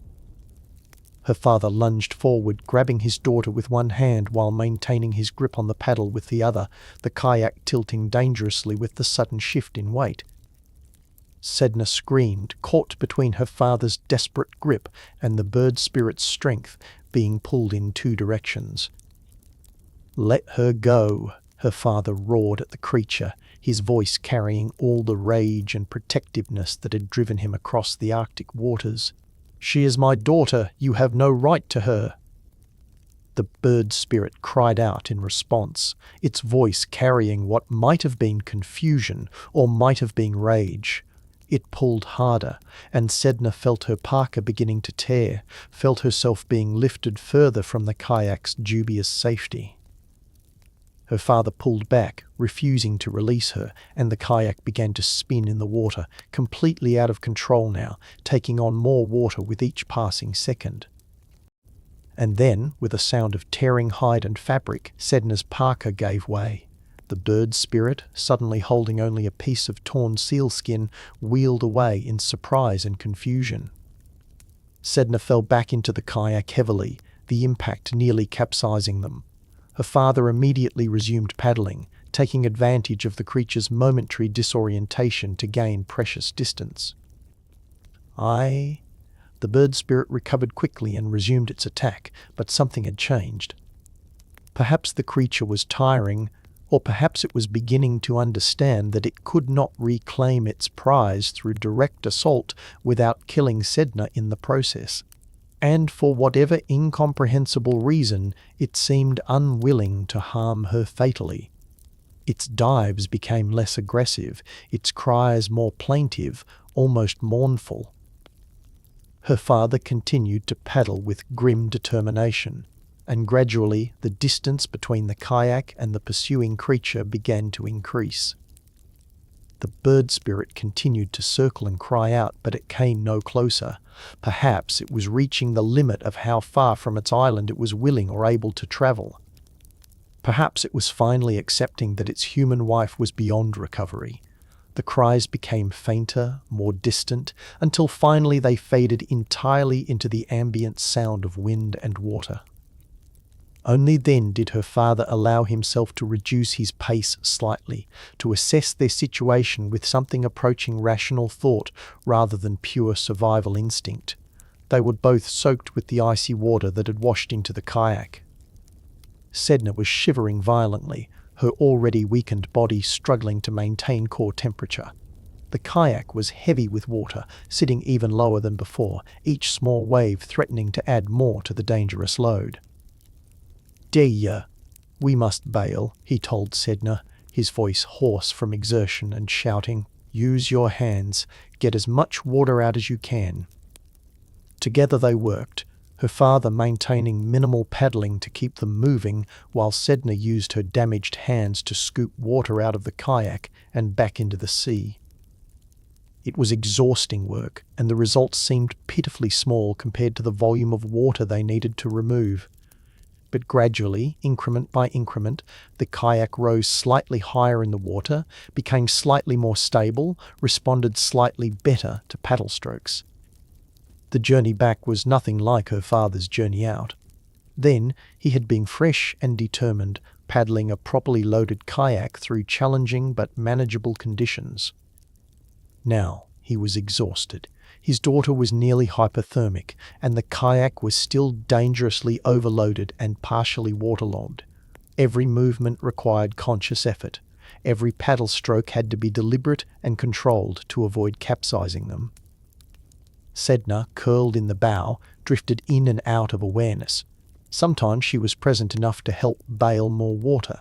Other times she simply lay there shivering, her mind retreating from the present into memories or hallucinations, or simply blank exhaustion. Her father spoke to her periodically, forcing her to respond, keeping her engaged enough that she did not slip into the dangerous sleep that preceded freezing to death. The hours blended together into an endless test of endurance and will. The sun continued its circling path overhead, providing light but no meaningful warmth. The water remained brutally cold, the wind remained cutting and persistent, and the distance back to their village seemed impossibly vast. But her father continued to paddle, stroke after mechanical stroke, refusing to stop, refusing to fail, refusing to lose his daughter after having fought so hard to reclaim her.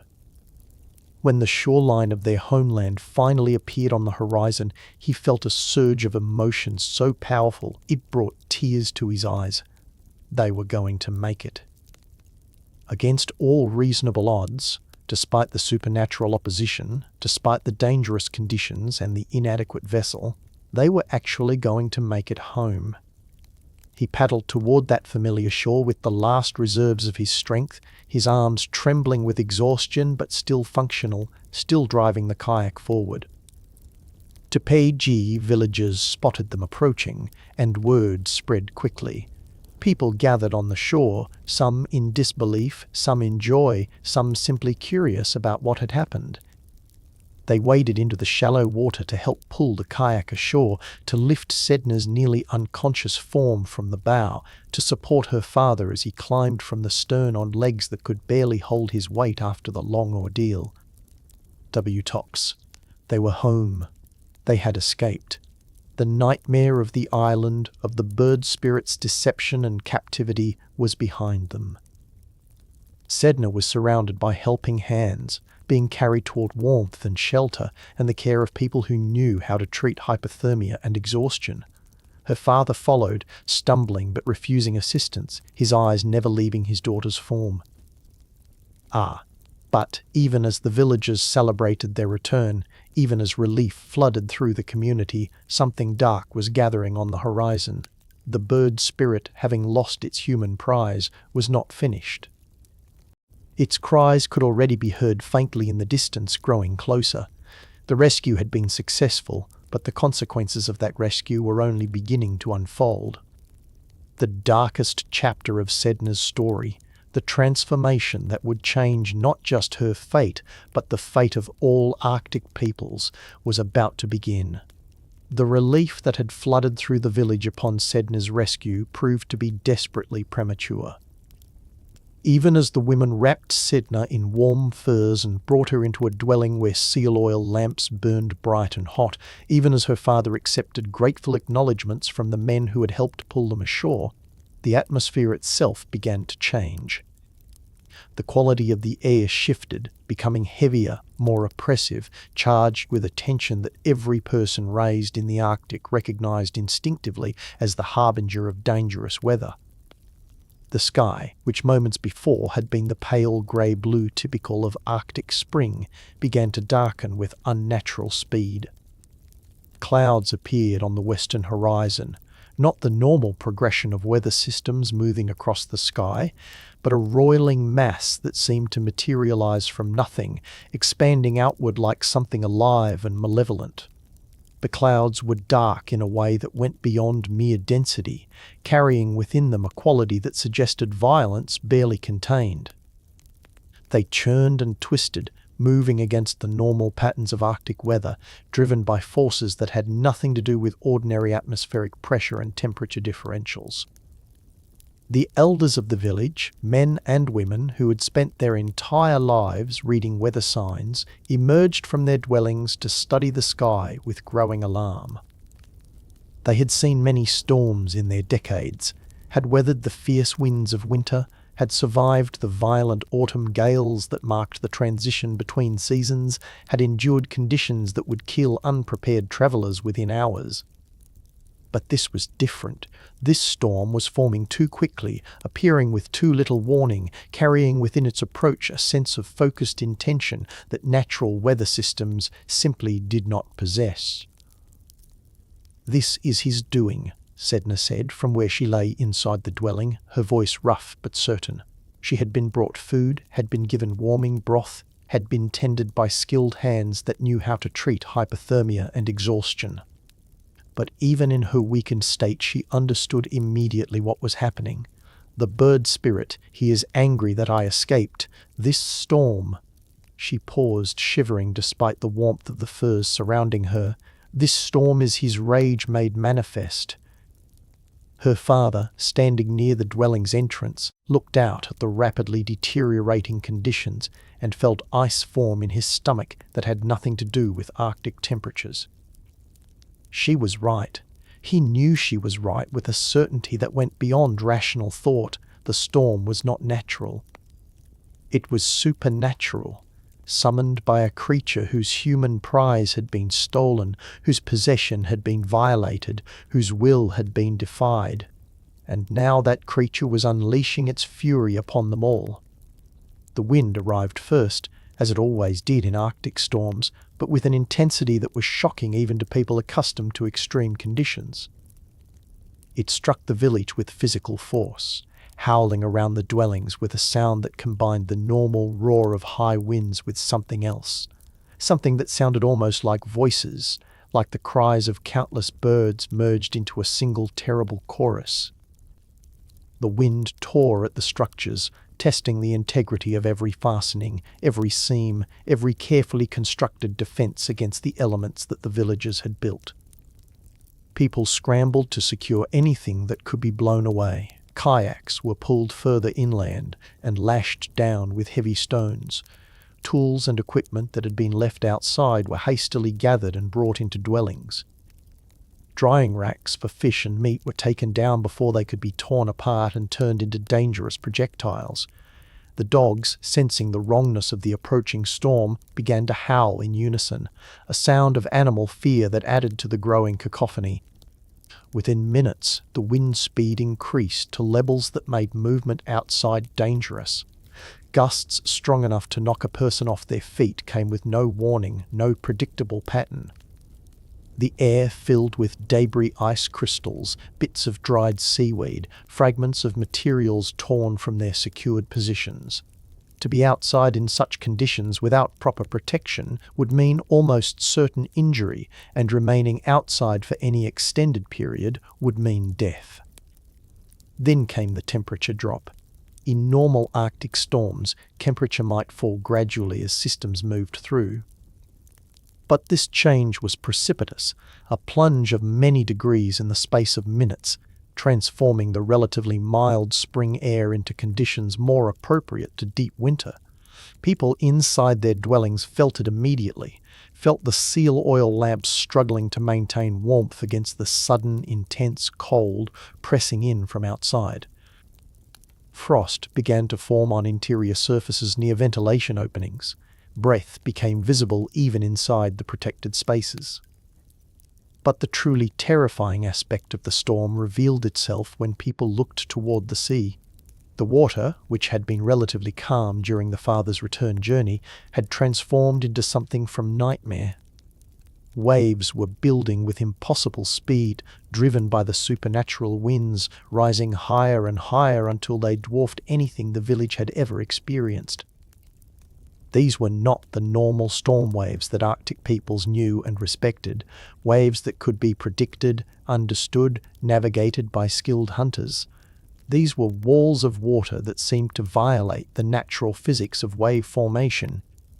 The largest waves reached heights of several meters, their faces steep and sharp, their crests torn into spray by the howling wind. They crashed against the shore with tremendous force, each impact sending shudders through the ground that could be felt inside the dwellings. The sound was overwhelming, a continuous roar of water and wind that made speech impossible without shouting, that penetrated even the best insulated structures, that seemed designed to create terror as much as physical destruction.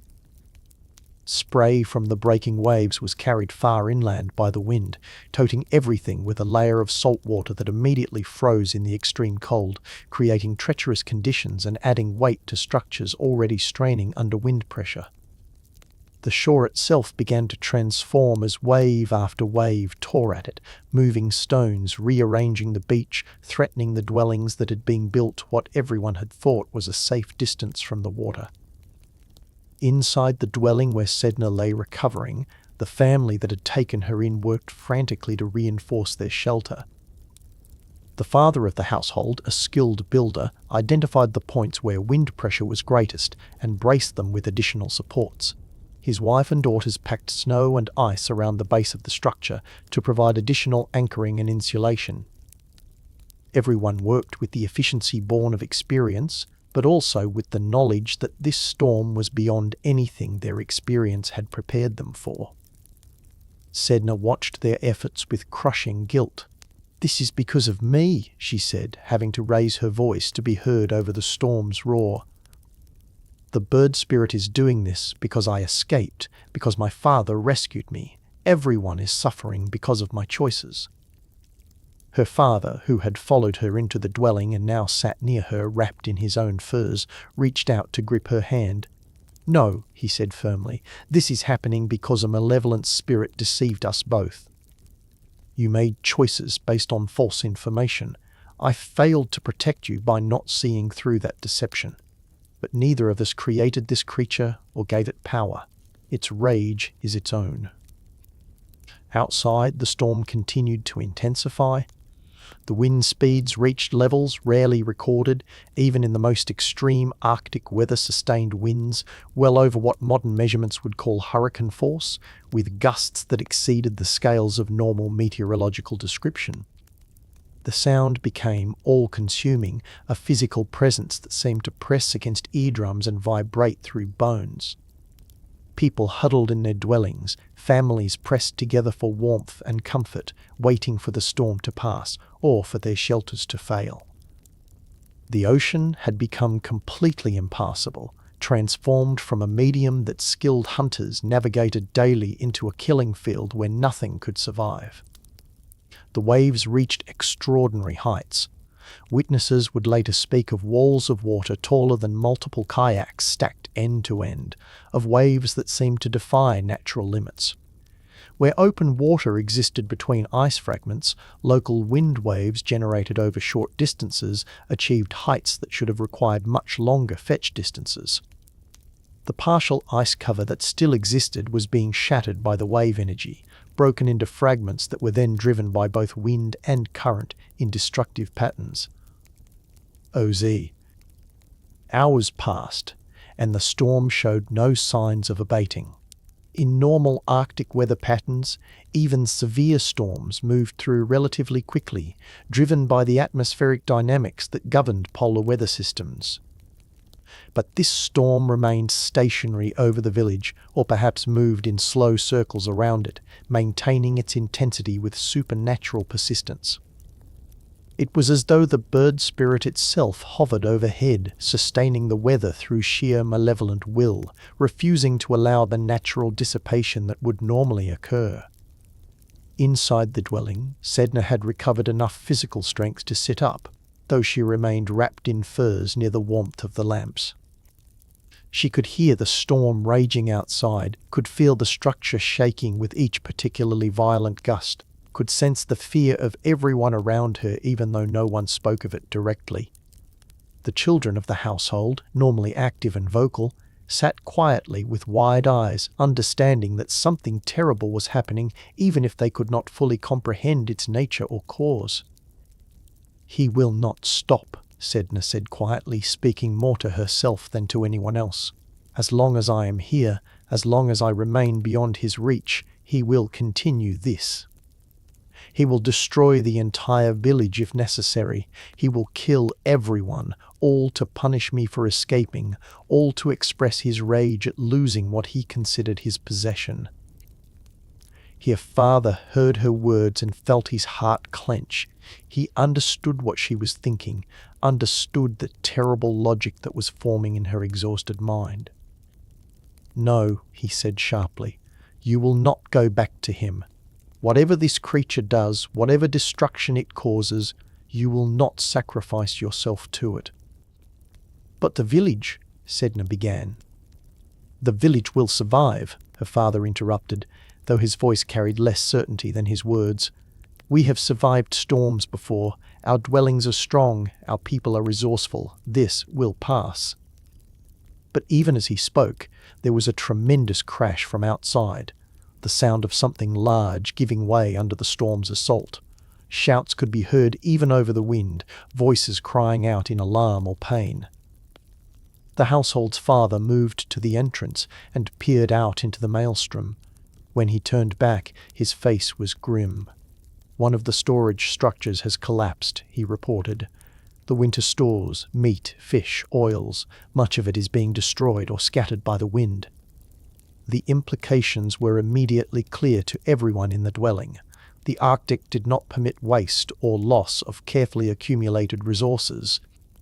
Those stores represented not just food but survival through the next winter, the margin between life and death during the months when hunting became difficult or impossible. Their destruction could mean starvation for multiple families, could create hardship that would echo through the following year and beyond. More sounds of destruction reached them as the night wore on. Another storage structure failed. Part of a dwelling's roof was torn away, forcing the family inside to evacuate to a neighbouring structure, bringing the cold and wind with them until the entrance could be sealed again. A kayak that had been inadequately secured broke free and was sent tumbling across the village like a child's toy before being smashed against rocks. Each loss was another diminishment of the village's capacity to survive in this harsh environment. The waves continued their assault on the shoreline, advancing further inland with each major set. Water began to pool in low-lying areas of the village, not the normal spray and splash of storm conditions, but actual flooding as the sea itself seemed to rise, pushed inland by the sustained wind pressure and the continuous wave action. This storm surge was carrying the ocean into spaces it should never reach, threatening dwellings that had stood safely for generations. People began to realize that they might need to evacuate further inland if the water continued to rise. But evacuating in these conditions, moving children, elders, essential supplies through hurricane-force winds and freezing temperatures, would itself be deadly. They were trapped between the advancing water and the killing environment beyond their shelters. The bird spirit's rage had created a situation where every option led to suffering, where there was no action that did not carry terrible risk. Sedna listened to the reports, to the growing desperation in people's voices, to the sounds of destruction from outside, and felt something crystallize inside her. This was indeed because of her. Not because she had done anything wrong in wanting to escape captivity, not because her father had been wrong to rescue her, but simply because she existed as the focal point of the bird spirit's obsession. As long as she remained here, as long as she stayed beyond his reach while still being within the range of his supernatural powers, he would continue to punish everyone around her. She thought about the young women of the village who had been kind to her, despite her refusals of their brothers and cousins. She thought about the children who would go hungry if the winter stores were completely destroyed. She thought about the elders who might not survive the additional hardships this storm was creating. She thought about her father, who had risked everything to rescue her and who now sat watching her with eyes that held both love and growing fear about what she might be contemplating. "There must be a way," she said softly. "There must be some way to stop this, to end his rage, to protect the village." But no one had an answer. The storm raged on through the night, unabating and terrible, the bird spirit's fury given form in wind and wave and cold. The village endured, but barely, each person wondering how much longer their shelters would hold, how much more destruction they could sustain, how this supernatural assault might finally end. and Sedna sat wrapped in borrowed furs, watching the lamp flames flicker with each gust that penetrated their dwelling, understanding with growing certainty that the story was not over, that the bird spirit's rage had set in motion events that would require resolution of a kind no one had yet imagined. The storm's violence seemed designed not just to destroy, but to force a choice, to create conditions so unbearable that surrender would become inevitable. The bird spirit was demonstrating its power, showing what it could do when defied, making clear that its reach extended far beyond the desolate island where it had imprisoned Sedna. The question that hung unspoken in the cold air of the dwelling was simple and terrible. How far would this creature go? Would it destroy the entire village? Would it kill everyone Sedna had ever known? And if so, what moral choice remained for someone who had become the unwilling cause of such suffering? The wind howled an answer that no one wanted to hear. The waves crashed with relentless fury. And the storm, supernatural in its origin and sustained by inhuman rage, showed no signs of ending until it achieved whatever purpose the bird spirit had set for it. The storm raged for 3 days without cessation, and in that time the village transformed from a place of relative security into something approaching a disaster zone. The constant assault of wind and wave had taken its toll on structures, supplies, and, most dangerously, on the psychological state of the people enduring the supernatural violence. Sleep became almost impossible with the relentless roar of wind and the constant threat of structural failure. Food supplies dwindled as storage areas were compromised. The cold intensified beyond normal Arctic extremes, sapped strength and morale with ruthless efficiency. Her father had remained near Sedna throughout the ordeal, refusing to leave her side despite the urgings of others that he should help reinforce structures or assist with emergency preparations. He sat wrapped in furs, his eyes fixed on his daughter, watching her with an intensity that had shifted over the days from protective concern to something harder to define, something that might have been calculation mixed with growing desperation. Sedna, for her part, had grown increasingly quiet as the storm continued. The guilt that had tormented her in the beginning had evolved into something more complex, a kind of resigned understanding that her presence had become toxic to everyone around her. She listened to the reports of damage, to the crying of children frightened by the unending violence of the weather, to the worried discussions of adults trying to determine how much longer they could endure. And she understood with crushing clarity that this could not continue indefinitely. On the morning of the 4th day, the storm showed no signs of abating. If anything, it had intensified during the night, the winds reaching speeds that made even the strongest structures groan with strain. More dwellings had suffered damage, and now people were being consolidated into fewer and fewer safe spaces, crowding together in conditions that strained both physical resources and social tolerance. The flooding from the storm surge had forced several families to abandon homes that had stood for generations. It was then that Sedna's father made his decision. She could see it happen, could watch the moment when something shifted in his expression, when the man who had risked everything to rescue her transformed into something else. Something driven by survival instinct that had overridden every other consideration, including love. "We must go back out on the water," he said abruptly, his voice cutting through the storm noise in their crowded shelter. Everyone turned to look at him, incomprehension clear on their faces.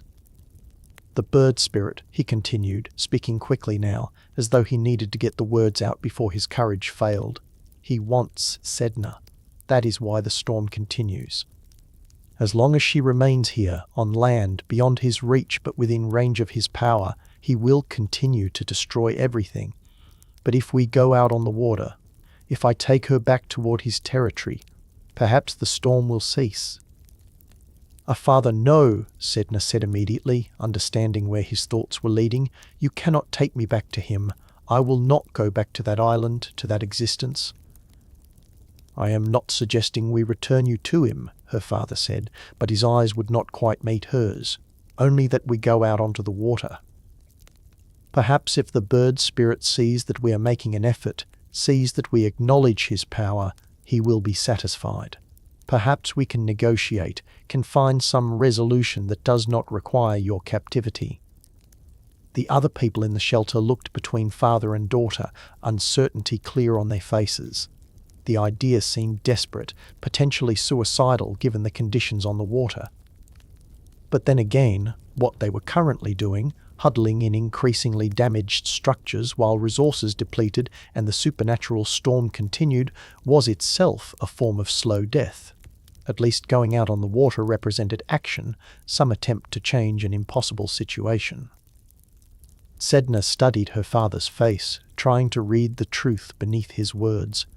Part of her wanted to believe that he genuinely thought they might negotiate with the bird spirit, that there was some resolution possible that would end the storm without requiring her sacrifice. But another part of her, the part that had been shaped by weeks or months of captivity and suffering, recognized the calculation in his eyes, recognized the way he was already mentally justifying what he was about to do. "We will both go," she said finally, her voice flat. "If this is to be attempted, we do it together." Her father nodded, relief and something darker flickering across his features. Yes, together. The preparations were hasty and grim. The same kayak that had carried them to safety days before was retrieved from where it had been secured against the storm. It had survived intact, which seemed almost miraculous given the destruction around them.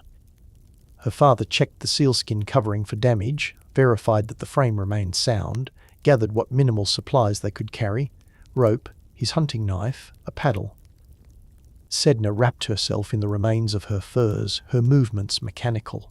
Other villagers helped them carry the kayak to the water's edge, fighting against wind that tried to tear the vessel from their hands. The ocean was a nightmare of massive waves and spray. The water churned into a froth that bore no resemblance to the normal Arctic Sea. To launch into such conditions seemed like pure suicide. But somehow they managed it. Her father positioned himself in the stern while Sedna took her place in the bow, curled into the same uncomfortable position she had occupied during their escape. The villagers pushed them through the surf, and suddenly they were on the water, the kayak rising and plunging with sickening violence as it met the storm-driven waves.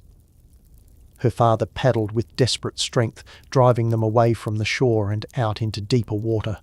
The wind screamed around them, spray soaking them instantly despite the layered furs. The kayak climbed wave faces that seemed impossibly steep, balanced at the crests for heart-stopping moments, then plunged down the backs in descents that left Sedna's stomach lurching. Each wave threatened to capsize them, to flip the kayak and dump them into water so cold it would kill within minutes. And then, above the roar of wind and wave, they heard it, the cry of the bird spirit. He had been waiting, circling somewhere in the storm, and now he descended toward them with terrible speed.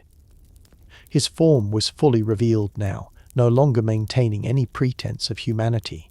He was massive, his wingspan stretching wider than the kayak was long, his eyes gleaming with intelligence and rage, and something that might have been possessive obsession.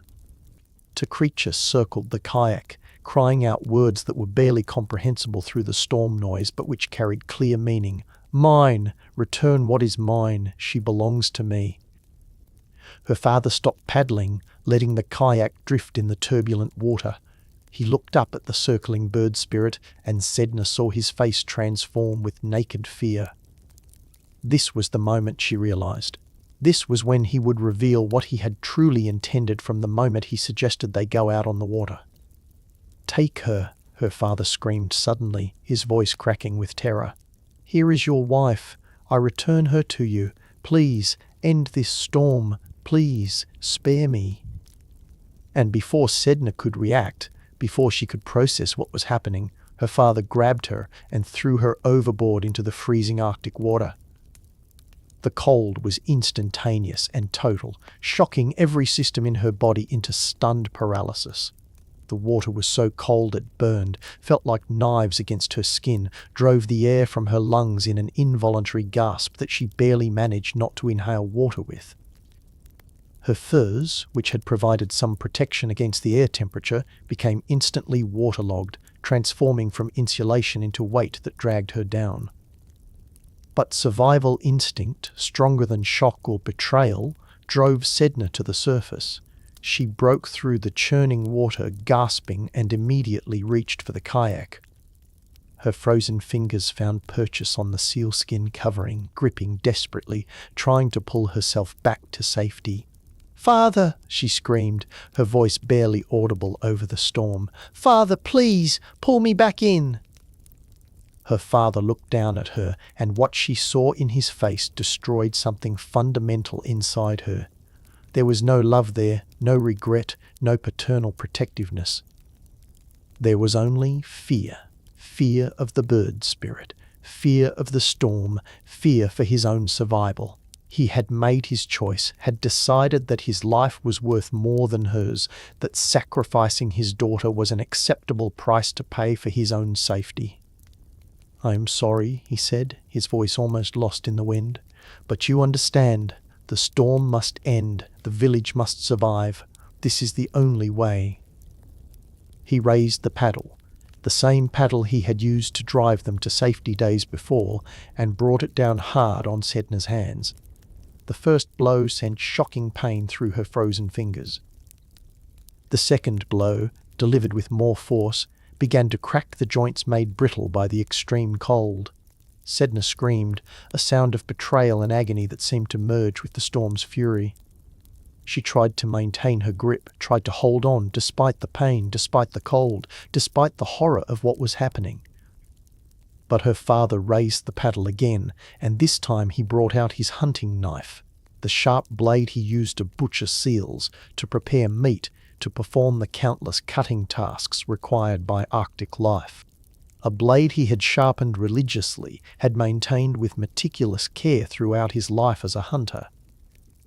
"Ah, please," Sedna begged, her voice breaking. "Please do not do this. I am your daughter. You love me. You rescued me." But her words reached nothing in him except perhaps a deeper well of fear and desperation. He brought the knife down on her fingers where they gripped the kayak, and with 2 swift cuts severed the first joints. Sedna's fingertips fell away from her hands, dropping into the churning Arctic water, leaving trails of blood that the waves immediately dispersed. The fingertips did not simply sink. As they fell through the water, they began to transform. They grew larger, developed shape and form, took on mass and substance that far exceeded what they should have possessed.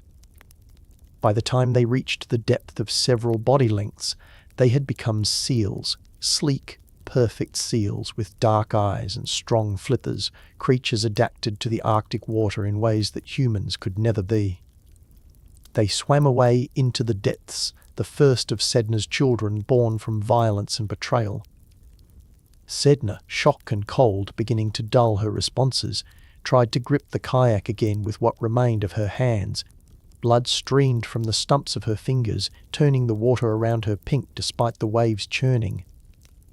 The pain was beyond anything she had experienced, but survival instinct drove her to try, to reach, to hold on to the only thing between her and death by drowning or freezing.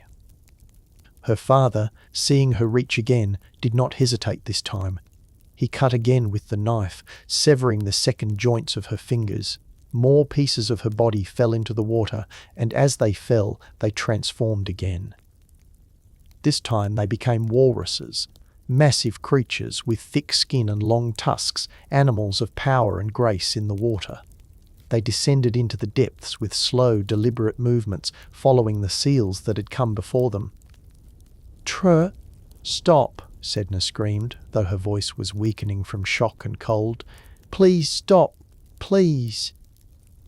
But there was no mercy in her father now, only the desperate determination of a man who had committed to a course of action and could not, would not, turn back.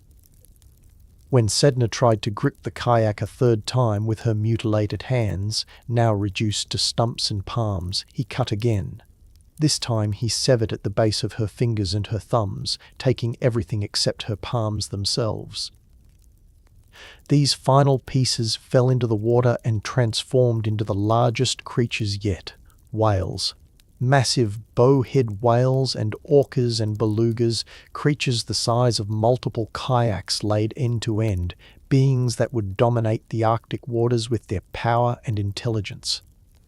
They breached and dove, their tail flukes sending spray into the air, and then they too descended into the depths, following the seals and walruses that had been created from Sedna's earlier severed fingers. Sedna could no longer grip anything. Her hands, reduced to fingerless palms, could not maintain purchase on the smooth sealskin of the kayak. Blood continued to pour from the wounds, though the extreme cold was beginning to slow the bleeding, the water temperature causing her blood vessels to constrict in a desperate attempt to preserve core temperature and prevent total blood loss. She looked up at her father one last time, and what passed between them in that moment was beyond words. It was the destruction of every bond that had connected them, the love of parent and child, the trust of a daughter in her father's protection, the promise implicit in family that they would defend each other against the world. All of it was severed as completely as her fingers had been severed, cut away and cast into the depths where it could never be retrieved. "I curse you," Sedna said, her voice barely a whisper, but carrying within it a weight that transcended volume. "I curse you, and I curse all who depend on the sea for survival. You have created something today that will never forgive, that will never forget. Every hunter who seeks the animals of the sea will answer to me. Every person who depends on marine food will know my name and my fury." Her father said nothing, only watched as his daughter slicked beneath the surface of the water. The last thing visible was her face, her eyes open and fixed on him, and then she was gone, sinking down through the cold Arctic water toward the bottom of the sea. The moment Sedna disappeared beneath the waves, the storm began to change. The wind, which had been howling with supernatural fury, began to diminish. The waves, which had been mountainous and chaotic, began to subside. Within minutes, the conditions had transformed from life-threatening to merely dangerous, and within an hour the sea had calmed to the point where her father could paddle back toward the shore. The bird spirit, which had been circling overhead throughout the entire horrific scene, let out a final cry, whether of satisfaction at the sacrifice or rage at being denied his prize was impossible to determine, and then flew away toward the horizon, disappearing into the clearing sky. The supernatural storm that had been sustained by his fury dissipated as he departed, leaving behind only natural weather patterns and the devastation that 3 days of violence had wrought on the village. Her father paddled back to shore in silence, his movements mechanical. The villagers who had waited anxiously gathered as he approached, their faces showing hope that transformed to confusion when they saw he was alone. He beached the kayak without assistance and climbed out on legs that trembled with exhaustion, and something deeper, the weight of what he had done settling into his bones like a cold that would never leave. Where is Sedna?" someone asked. He did not answer immediately, could not answer. How did one explain that he had sacrificed his daughter to save himself, that he had mutilated her and thrown her into the sea like refuse? How did one articulate the moment when survival instinct had overridden every other human consideration? Sure. "The sea has taken her," he finally said, his voice hollow. "The bird spirit demanded a sacrifice to end the storm. She is gone." The villagers looked at him with expressions that ranged from horror to understanding to a terrible pragmatic acceptance. The storm had ended. The village would survive. The price had been paid. And in the harsh arithmetic of Arctic survival, where entire communities could be destroyed by prolonged bad weather or failed hunts, the sacrifice of one person, even the daughter of a respected hunter, might be seen as acceptable if it saved everyone else. But her father would never be the same. He carried the knowledge of what he had done, carried the memory of his daughter's face as she sank beneath the waves, carried the weight of betrayal that no amount of rationalization could fully excuse. In the days and weeks that followed, he aged rapidly, his hair turning white, his body becoming bent and frail. He rarely spoke, and when he did, his words were often disconnected, as though his mind had partially retreated from the present to avoid confronting what he had done.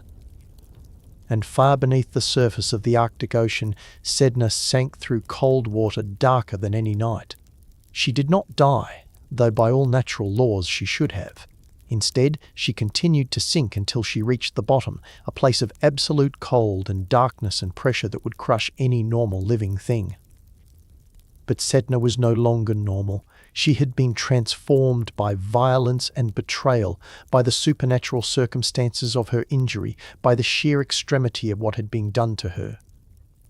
She settled on the sea floor and understood with sudden clarity that this was now her domain. The animals that had been created from her severed fingers, the seals and walruses and whales, gathered around her, recognizing her as their creator and mother. They would answer to her will.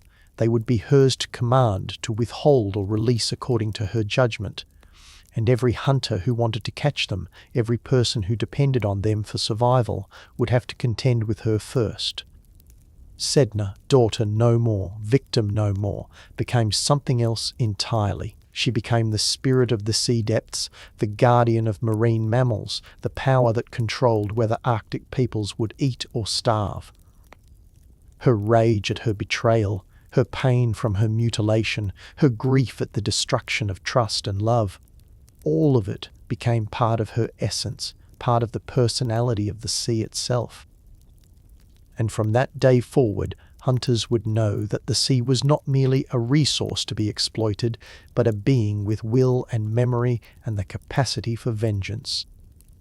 They would know that behind every seal they caught, every whale they hunted, every walrus they killed, stood Sedna, watching, judging, remembering. She had been betrayed by her father, deceived by the bird spirit, failed by everyone who should have protected her.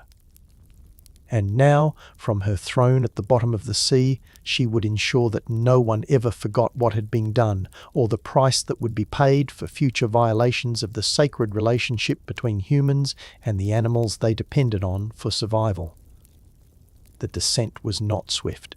Sedna sank slowly through layers of water that grew progressively darker and colder, each level bringing her deeper into a realm where no human had ever ventured and returned to tell of it. The sunlight that penetrated the surface waters, already filtered and weak in the Arctic, faded within the first few body lengths, giving way to a blue-grey twilight that held for what seemed like an eternity. Before that, too, disappeared completely. In that blue-grey zone, Sedna was aware of many things simultaneously. She was aware of the cold, which should have killed her but somehow did not. She was aware of the pressure building around her body as she sank deeper, pressure that should have crushed her lungs and organs, but instead seemed to be transforming her, changing her at a fundamental level from what she had been into something else entirely. She was aware of the blood still streaming from her mutilated hands, creating trails in the water that marine creatures followed with interest, drawn to the scent but somehow reluctant to approach too closely. Most significantly, she was aware of her children swimming around her. The seals that had been created from the first joints of her fingers circled gracefully, their dark eyes watching her with an intelligence that seemed to recognize their origin. The walruses that had formed from the second joints moved more slowly, their massive bodies adapted to these depths in ways that demonstrated mastery over the environment. And the whales. The great whales born from her final severed fingers and thumbs moved through the water with power and majesty, their songs echoing through the depths in frequencies that Sedna felt more than heard. They accompanied her descent as though guarding her, as though acknowledging some bond that went beyond the mere fact of their creation. They had come from her body, had been formed from her flesh and blood through violence and betrayal, and they understood, in whatever way marine mammals understand such things, that they were connected to her in ways that transcended normal relationships between humans and animals. They were literally part of her, extensions of her will made manifest in the physical form of creatures adapted to survive in this brutal underwater realm. The twilight zone gave way to complete darkness, a blackness so absolute that it seemed to have physical substance. Sedna could see nothing, yet she was somehow aware of her surroundings. Perhaps it was the beginning of her transformation into something beyond human. Perhaps she was developing senses that humans did not possess, ways of perceiving the world that did not rely on light or sight. She could feel the movement of water displaced by her children swimming nearby. She could sense the contours of the ocean floor rising gradually to meet her from below. She could perceive the architecture of underwater features, ridges and valleys, stone formations and sand plains, even though they remained invisible to her human eyes. The pressure at these depths was extraordinary. By all natural laws, Sedna's body should have been crushed, her lungs collapsed, her bones shattered by the weight of the ocean above her. But instead of destroying her, the pressure seemed to be remaking her. Her legs, which had carried her across the Arctic landscape for her entire human life, began to change. The bones fused and reformed, the muscles reorganized into new configurations. Her skin transformed, developing a thickness and texture more suited to marine existence. Gradually, almost imperceptibly, her legs merged and elongated, taking on the characteristics of a powerful tail. Not quite human, not quite fish, something between and beyond both. Her lungs, which should have been demanding air with desperate urgency, seemed to adapt to extracting oxygen from the water itself, or perhaps to not requiring oxygen in the same way that living beings normally did. Sedna was no longer entirely alive in the conventional sense. She had passed through death or something very like it when she sank beneath the surface. But neither was she dead. She existed in a liminal state, a being suspended between life and death, between human and spirit, between victim and power. Finally, after what might have been minutes or hours' time had lost its normal meaning in this lightless depth, Sedna's feet touched bottom. Or rather, the tail that had once been her legs touched the floor of the ocean, settling onto a surface that was part stone, part compacted sand, part the accumulated bones of countless marine creatures that had died and drifted down over centuries. The ocean floor at this depth was not flat but varied, with formations and features that Sedna began to perceive with her new senses. She became aware of a place, a location not far from where she had landed, that seemed to call to her. It was a depression in the ocean floor, surrounded by rock formations that created a natural amphitheatre of sorts. Within this depression, the bones of whales lay scattered, massive skulls and ribs and vertebrae from the great bowheads and other species that had died and sunk to these depths over many generations. There were also rocks of various sizes, some rounded smooth by ancient water movements, others sharp and angular where they had fractured and fallen from higher formations. This place, Sedna understood instinctively, was to be her home. This was where she would dwell, where she would rule, where she would exercise the power that was coalescing within her transformed body and spirit.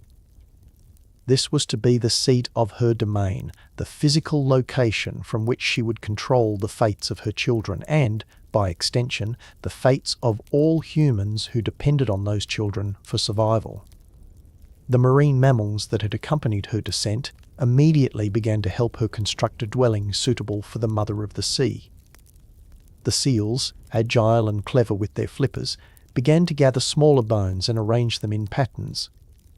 The walruses, powerful and strong, moved the massive whale skulls and ribs, positioning them according to some design that Sedna communicated to them through means beyond language.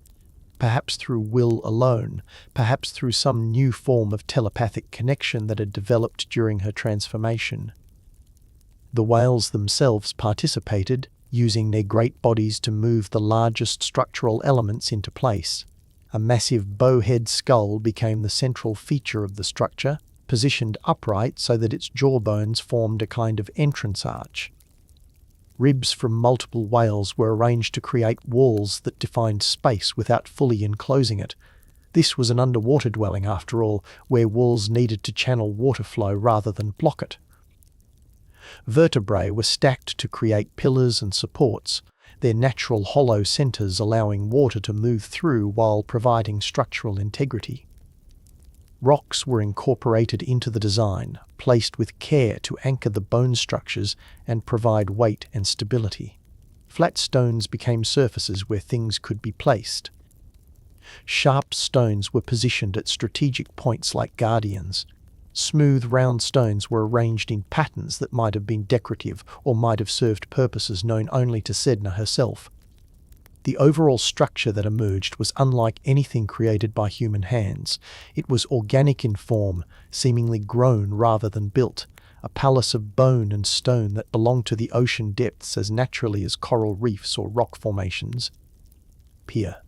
As her dwelling took shape around her, Sedna felt the full weight of her transformation settling into place.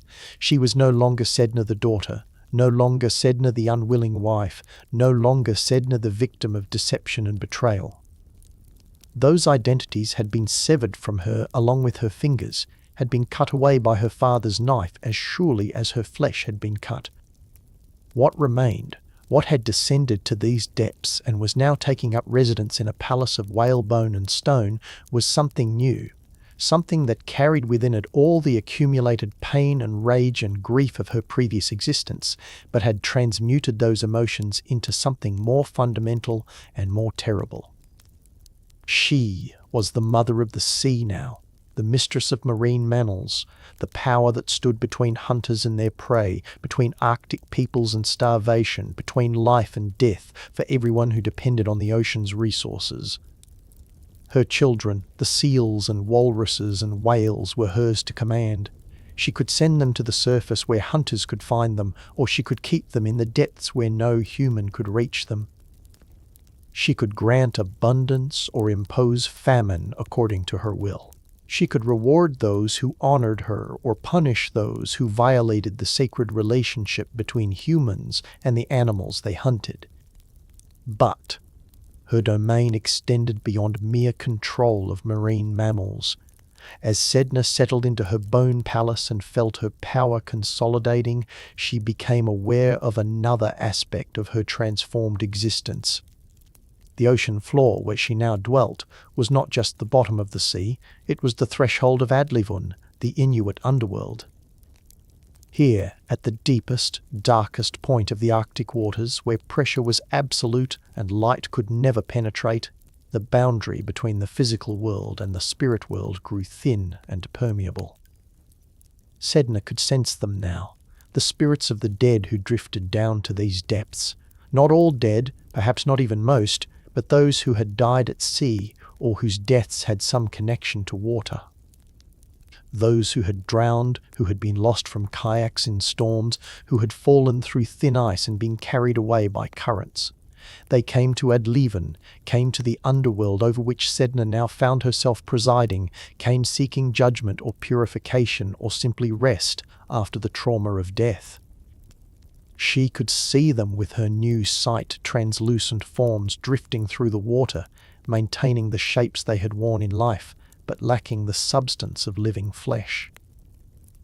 They approached her palace with a mixture of fear and hope, drawn to her presence as the ruler of this realm, seeking her judgment on whether they could move on to whatever lay beyond Adlivun, or whether they would remain in this underwater purgatory, paying for violations and transgressions committed during their lives. Sedna found that she knew things about these spirits, knew the circumstances of their deaths, knew the choices they had made in life, knew whether they had honored the animals they hunted or had been wasteful and disrespectful. She could see the hunters who had killed unnecessarily, who had taken more than they needed, who had failed to offer proper thanks to the animals who had given their lives. She could see those who had violated taboos, who had failed to observe the rituals and restrictions that maintained the sacred balance between humans and nature. And she could see those who had been respectful, who had hunted with skill and gratitude, who had honored the animals and the ocean and the intricate web of relationships that sustained Arctic life. To the respectful, she was merciful, allowing them to pass through Adlivun relatively quickly, their spirits purified and ready to move on to whatever realm lay beyond. But to those who had transgressed, she was harsh, keeping them in the cold darkness of the underworld, forcing them to confront the consequences of their actions until they had been sufficiently chastened and cleansed. This was her prerogative as ruler of this realm, her power as the goddess who controlled both the living animals of the sea and the dead spirits who came to her judgment. Tinged, her palace became a place of pilgrimage for these spirits, and also a place of power that extended upward through the waters to affect the living world above. When Sedna was angry, when she remembered her father's betrayal, when she felt the pain of her missing fingers, when hunters above violated the sacred relationship with her children, she would gather the marine mammals to her, tangling them in her long hair that now floated around her in the water like seaweed, keeping them close so that hunters could not find them. The result on the surface would be famine, suffering, desperation as people starved for lack of the food they depended on. Only when shamans, Angakkuq, the spiritual leaders who could travel between worlds, made the dangerous journey down to her realm could the situation be resolved. These brave souls would descend through the waters, passing through layers of increasing cold and pressure and darkness, risking their own lives to reach Sedna's bone palace. They would find her there, often in a state of rage or grief, her hair tangled and matted because she could not comb it herself with her fingerless hands. The shamans would speak to her with respect and reverence, would comb and braid her hair with care, would listen to her grievances and acknowledge her pain. Only then would she calm, would release the animals from her hair, would allow them to return to the surface where hunters could find them again. This became the pattern of relationship between Sedna and the human world, a relationship built on her pain and their dependence, on her power and their need, on the fundamental truth that she had been wronged and would never fully forgive. Hunters would make offerings to her, throwing worn harpoon heads and broken knives and morsels of meat into the sea, hoping to placate her and maintain her goodwill. They would observe taboos and restrictions designed to show respect for the animals they hunted. They would tell her story to their children, ensuring that every generation understood the price of betrayal and the importance of maintaining proper relationships with the natural world. In her palace of bone and stone at the bottom of the sea, Sedna settled into her role as the mother of the sea and ruler of Adlivun. The physical pain of her mutilation remained, a constant reminder of what had been done to her. The emotional wounds of betrayal and deception never fully healed, but these hurts had been transformed into power, into the ability to affect the lives of countless beings, into a form of immortality and influence that transcended her former human existence. She was no longer a victim. She was a goddess, feared and respected, powerful beyond anything she could have imagined during her human life. Her children, the seals and walruses and whales born from her severed fingers, swam in the waters above her palace, beautiful and strong, living manifestations of her will. The spirits of the dead passed through her realm, subject to her judgment. The living hunters above depended on her mercy for their survival. She had descended into the abyss as a betrayed daughter, but she had emerged as something far greater. A primordial power, a force of nature, a deity whose influence would shape Arctic culture and spirituality for generations uncounted. The darkness of the deep sea surrounded her, absolute and eternal. The cold that would kill any ordinary being was her natural environment now. The pressure that would crush human flesh sustained her transformed body. And in this alien realm, in this palace built from the bones of her children, Sedna ruled, remembering, judging, controlling the boundary between abundance and starvation, between life and death, between the human world that had betrayed her and the natural world that had accepted her transformation. She was Sedna. She was Sana. She was the one who dwells below. She was the mother of the sea. And from the depths of Adlivun, she would influence the Arctic world forever, a goddess born from violence and betrayal, a power created from pain, a being who would never forget what had been done to her and would ensure that no one else ever forgot either. The seasons passed in the world above, countless cycles of Arctic summer and winter, of light and darkness, of ice forming and breaking and forming again. Time moved differently in Sedna's realm at the bottom of the sea, where no sun marked the days and no changing temperatures signaled the passage of months. But she was aware of the world above through her children, through the spirits that drifted down to her judgment, through the subtle currents of power that connected her transformed existence to the living peoples of the Arctic coast. In the villages scattered across the frozen north, Sedna's story became the story told and retold around seal oil lamps during the long winter darkness, taught to children as soon as they were old enough to understand, carved into ivory and bone by artists who sought to capture her essence. She was depicted with the upper body of a woman and the powerful tail of a marine mammal, her long black hair flowing around her like seaweed, her hands visible in their mutilated state, a reminder of what had been done to her and why she held the power she now possessed.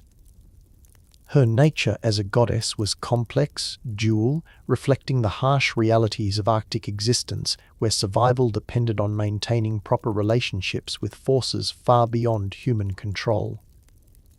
When Sedna was content, when she felt that humans were showing appropriate respect for her and her children, she was generous.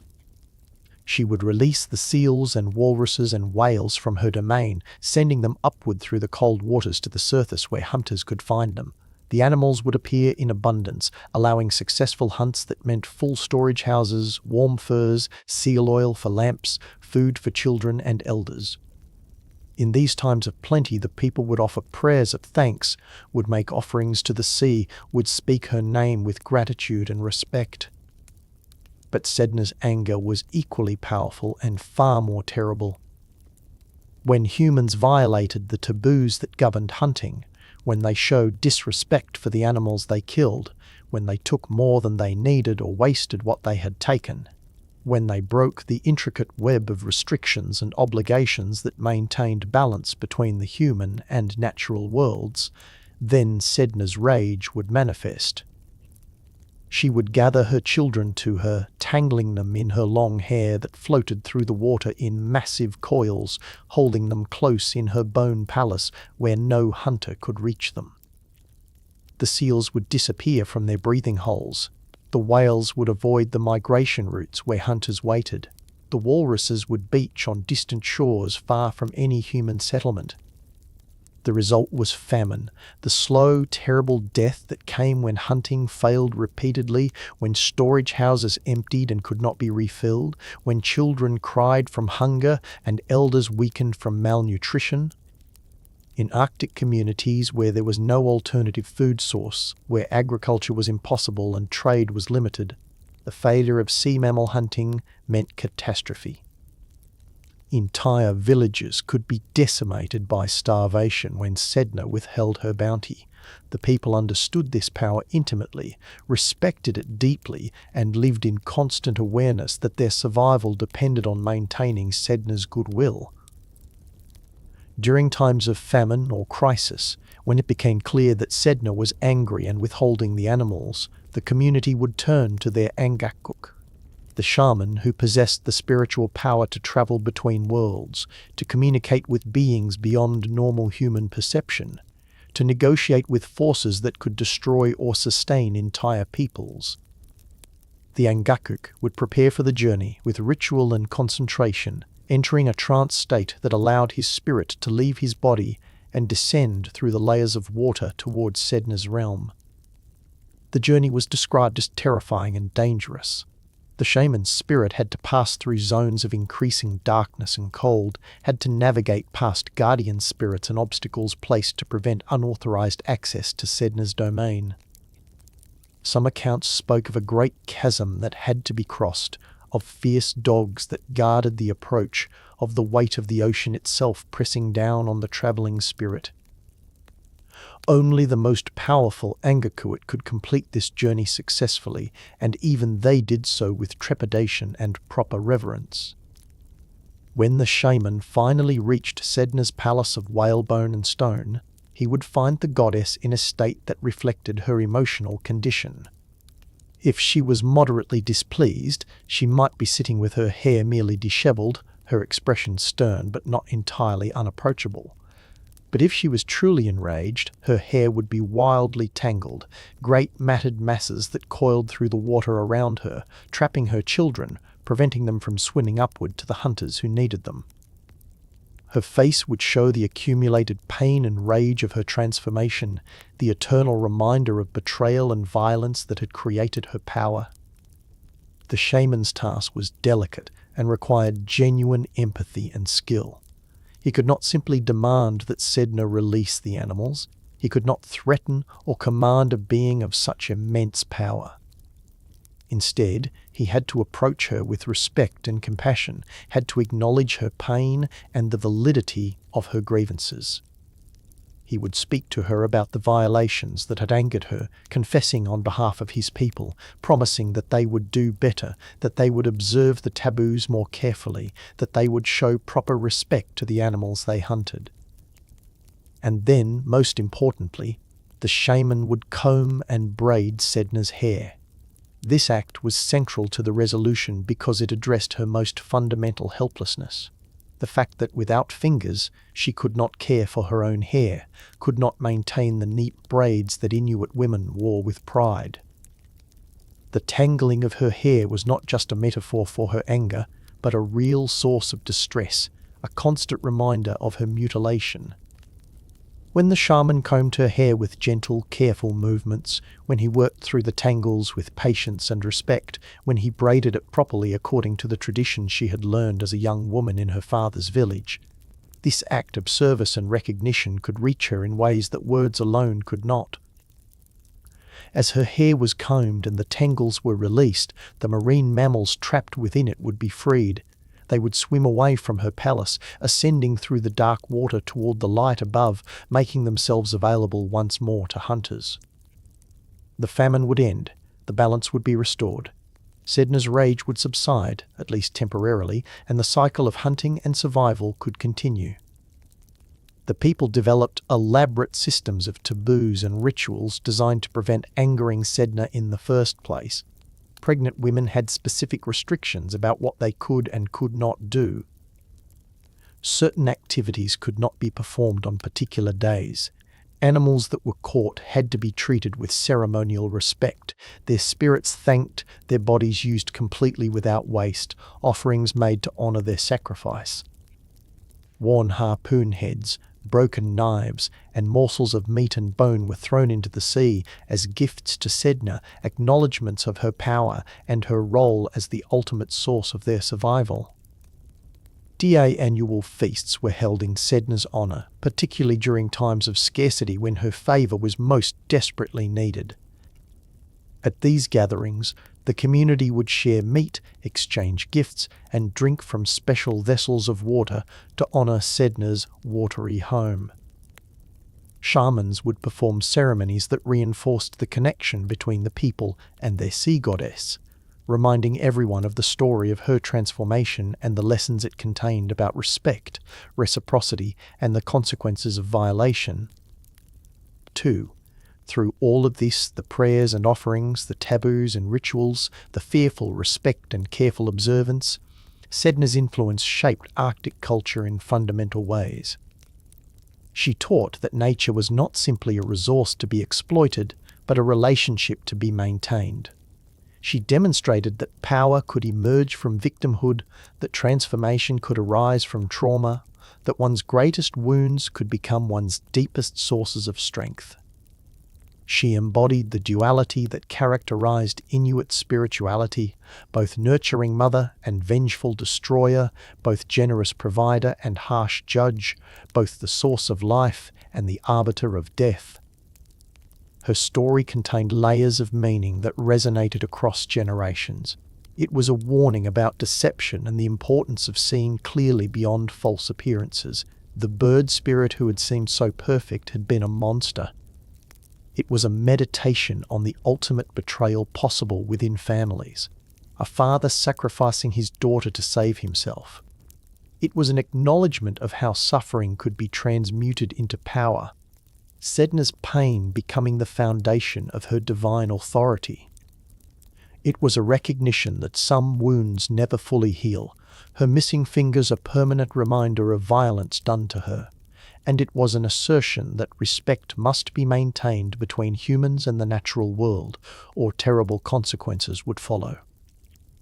In her palace of bone and stone at the bottom of the sea, Sedna continued her eternal vigil. The cold darkness that surrounded her was no longer a prison but her domain, the place from which she exercised power over all who depended on the ocean's bounty. Her children, the seals and walruses and whales that had been born from her severed fingers, swam through the waters above, beautiful and strong, living links between their mother and the hunters who sought them. The spirits of the dead passed through Adlivun, subject to her judgment, purified by their time in her realm before moving on to whatever lay beyond.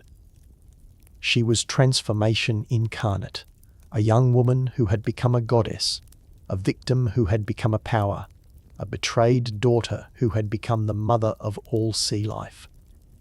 She was pain acknowledged and transmuted into purpose. She was the guardian of boundaries between the human world and the natural world, enforcing through her power what could not be enforced through human will alone.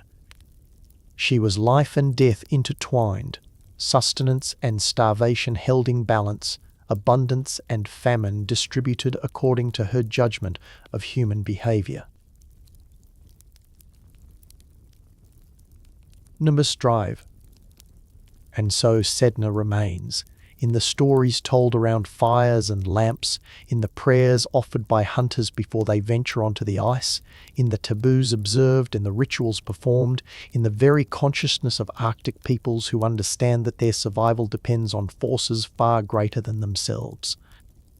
She is the one who dwells below, the mother of the sea, the goddess who was created from violence and betrayal, but who transformed that origin into eternal power. Her hair floats through the dark water, tangling and being combed, tangling again and being combed again, in an endless cycle that mirrors the relationship between humans and nature, sometimes harmonious, sometimes broken, always requiring attention and respect and the willingness to descend into the depths to make things right. From victim to goddess, from daughter to mother, from human to spirit, from pain to power, this is the journey of Sedna. This is the transformation that echoes through Arctic mythology, that shapes the consciousness of peoples who live at the edge of the world, that reminds all who hear it that the boundaries between life and death, between human and divine, between suffering and strength, are not as fixed as they might appear. That even from the deepest betrayal can come the most profound power. That even at the bottom of the darkest sea, in the coldest water, under the greatest pressure, transformation is possible and goddesses are born. This is the legend of Sedna, the one who was thrown away and became the keeper of all things, the one whose fingers became the animals that sustain life, the one whose rage can bring famine and whose mercy can bring abundance. The one who will never forget what was done to her, but who nevertheless continues to provide for those who remember her, who respect her, who understand that survival depends on maintaining the sacred balance she enforces from her throne of whalebone at the bottom of the endless Arctic Sea. And there, in the depths where no light penetrates and the cold is absolute and eternal, Sedna waits, powerful beyond measure, terrible in her judgment, generous when properly honored, the guardian of life and death beneath the waves, the goddess who was created from the worst that humans can do to each other, and who became, through that very creation, something far greater than human. Forever watching, forever remembering, forever holding the power of survival in her fingerless hands.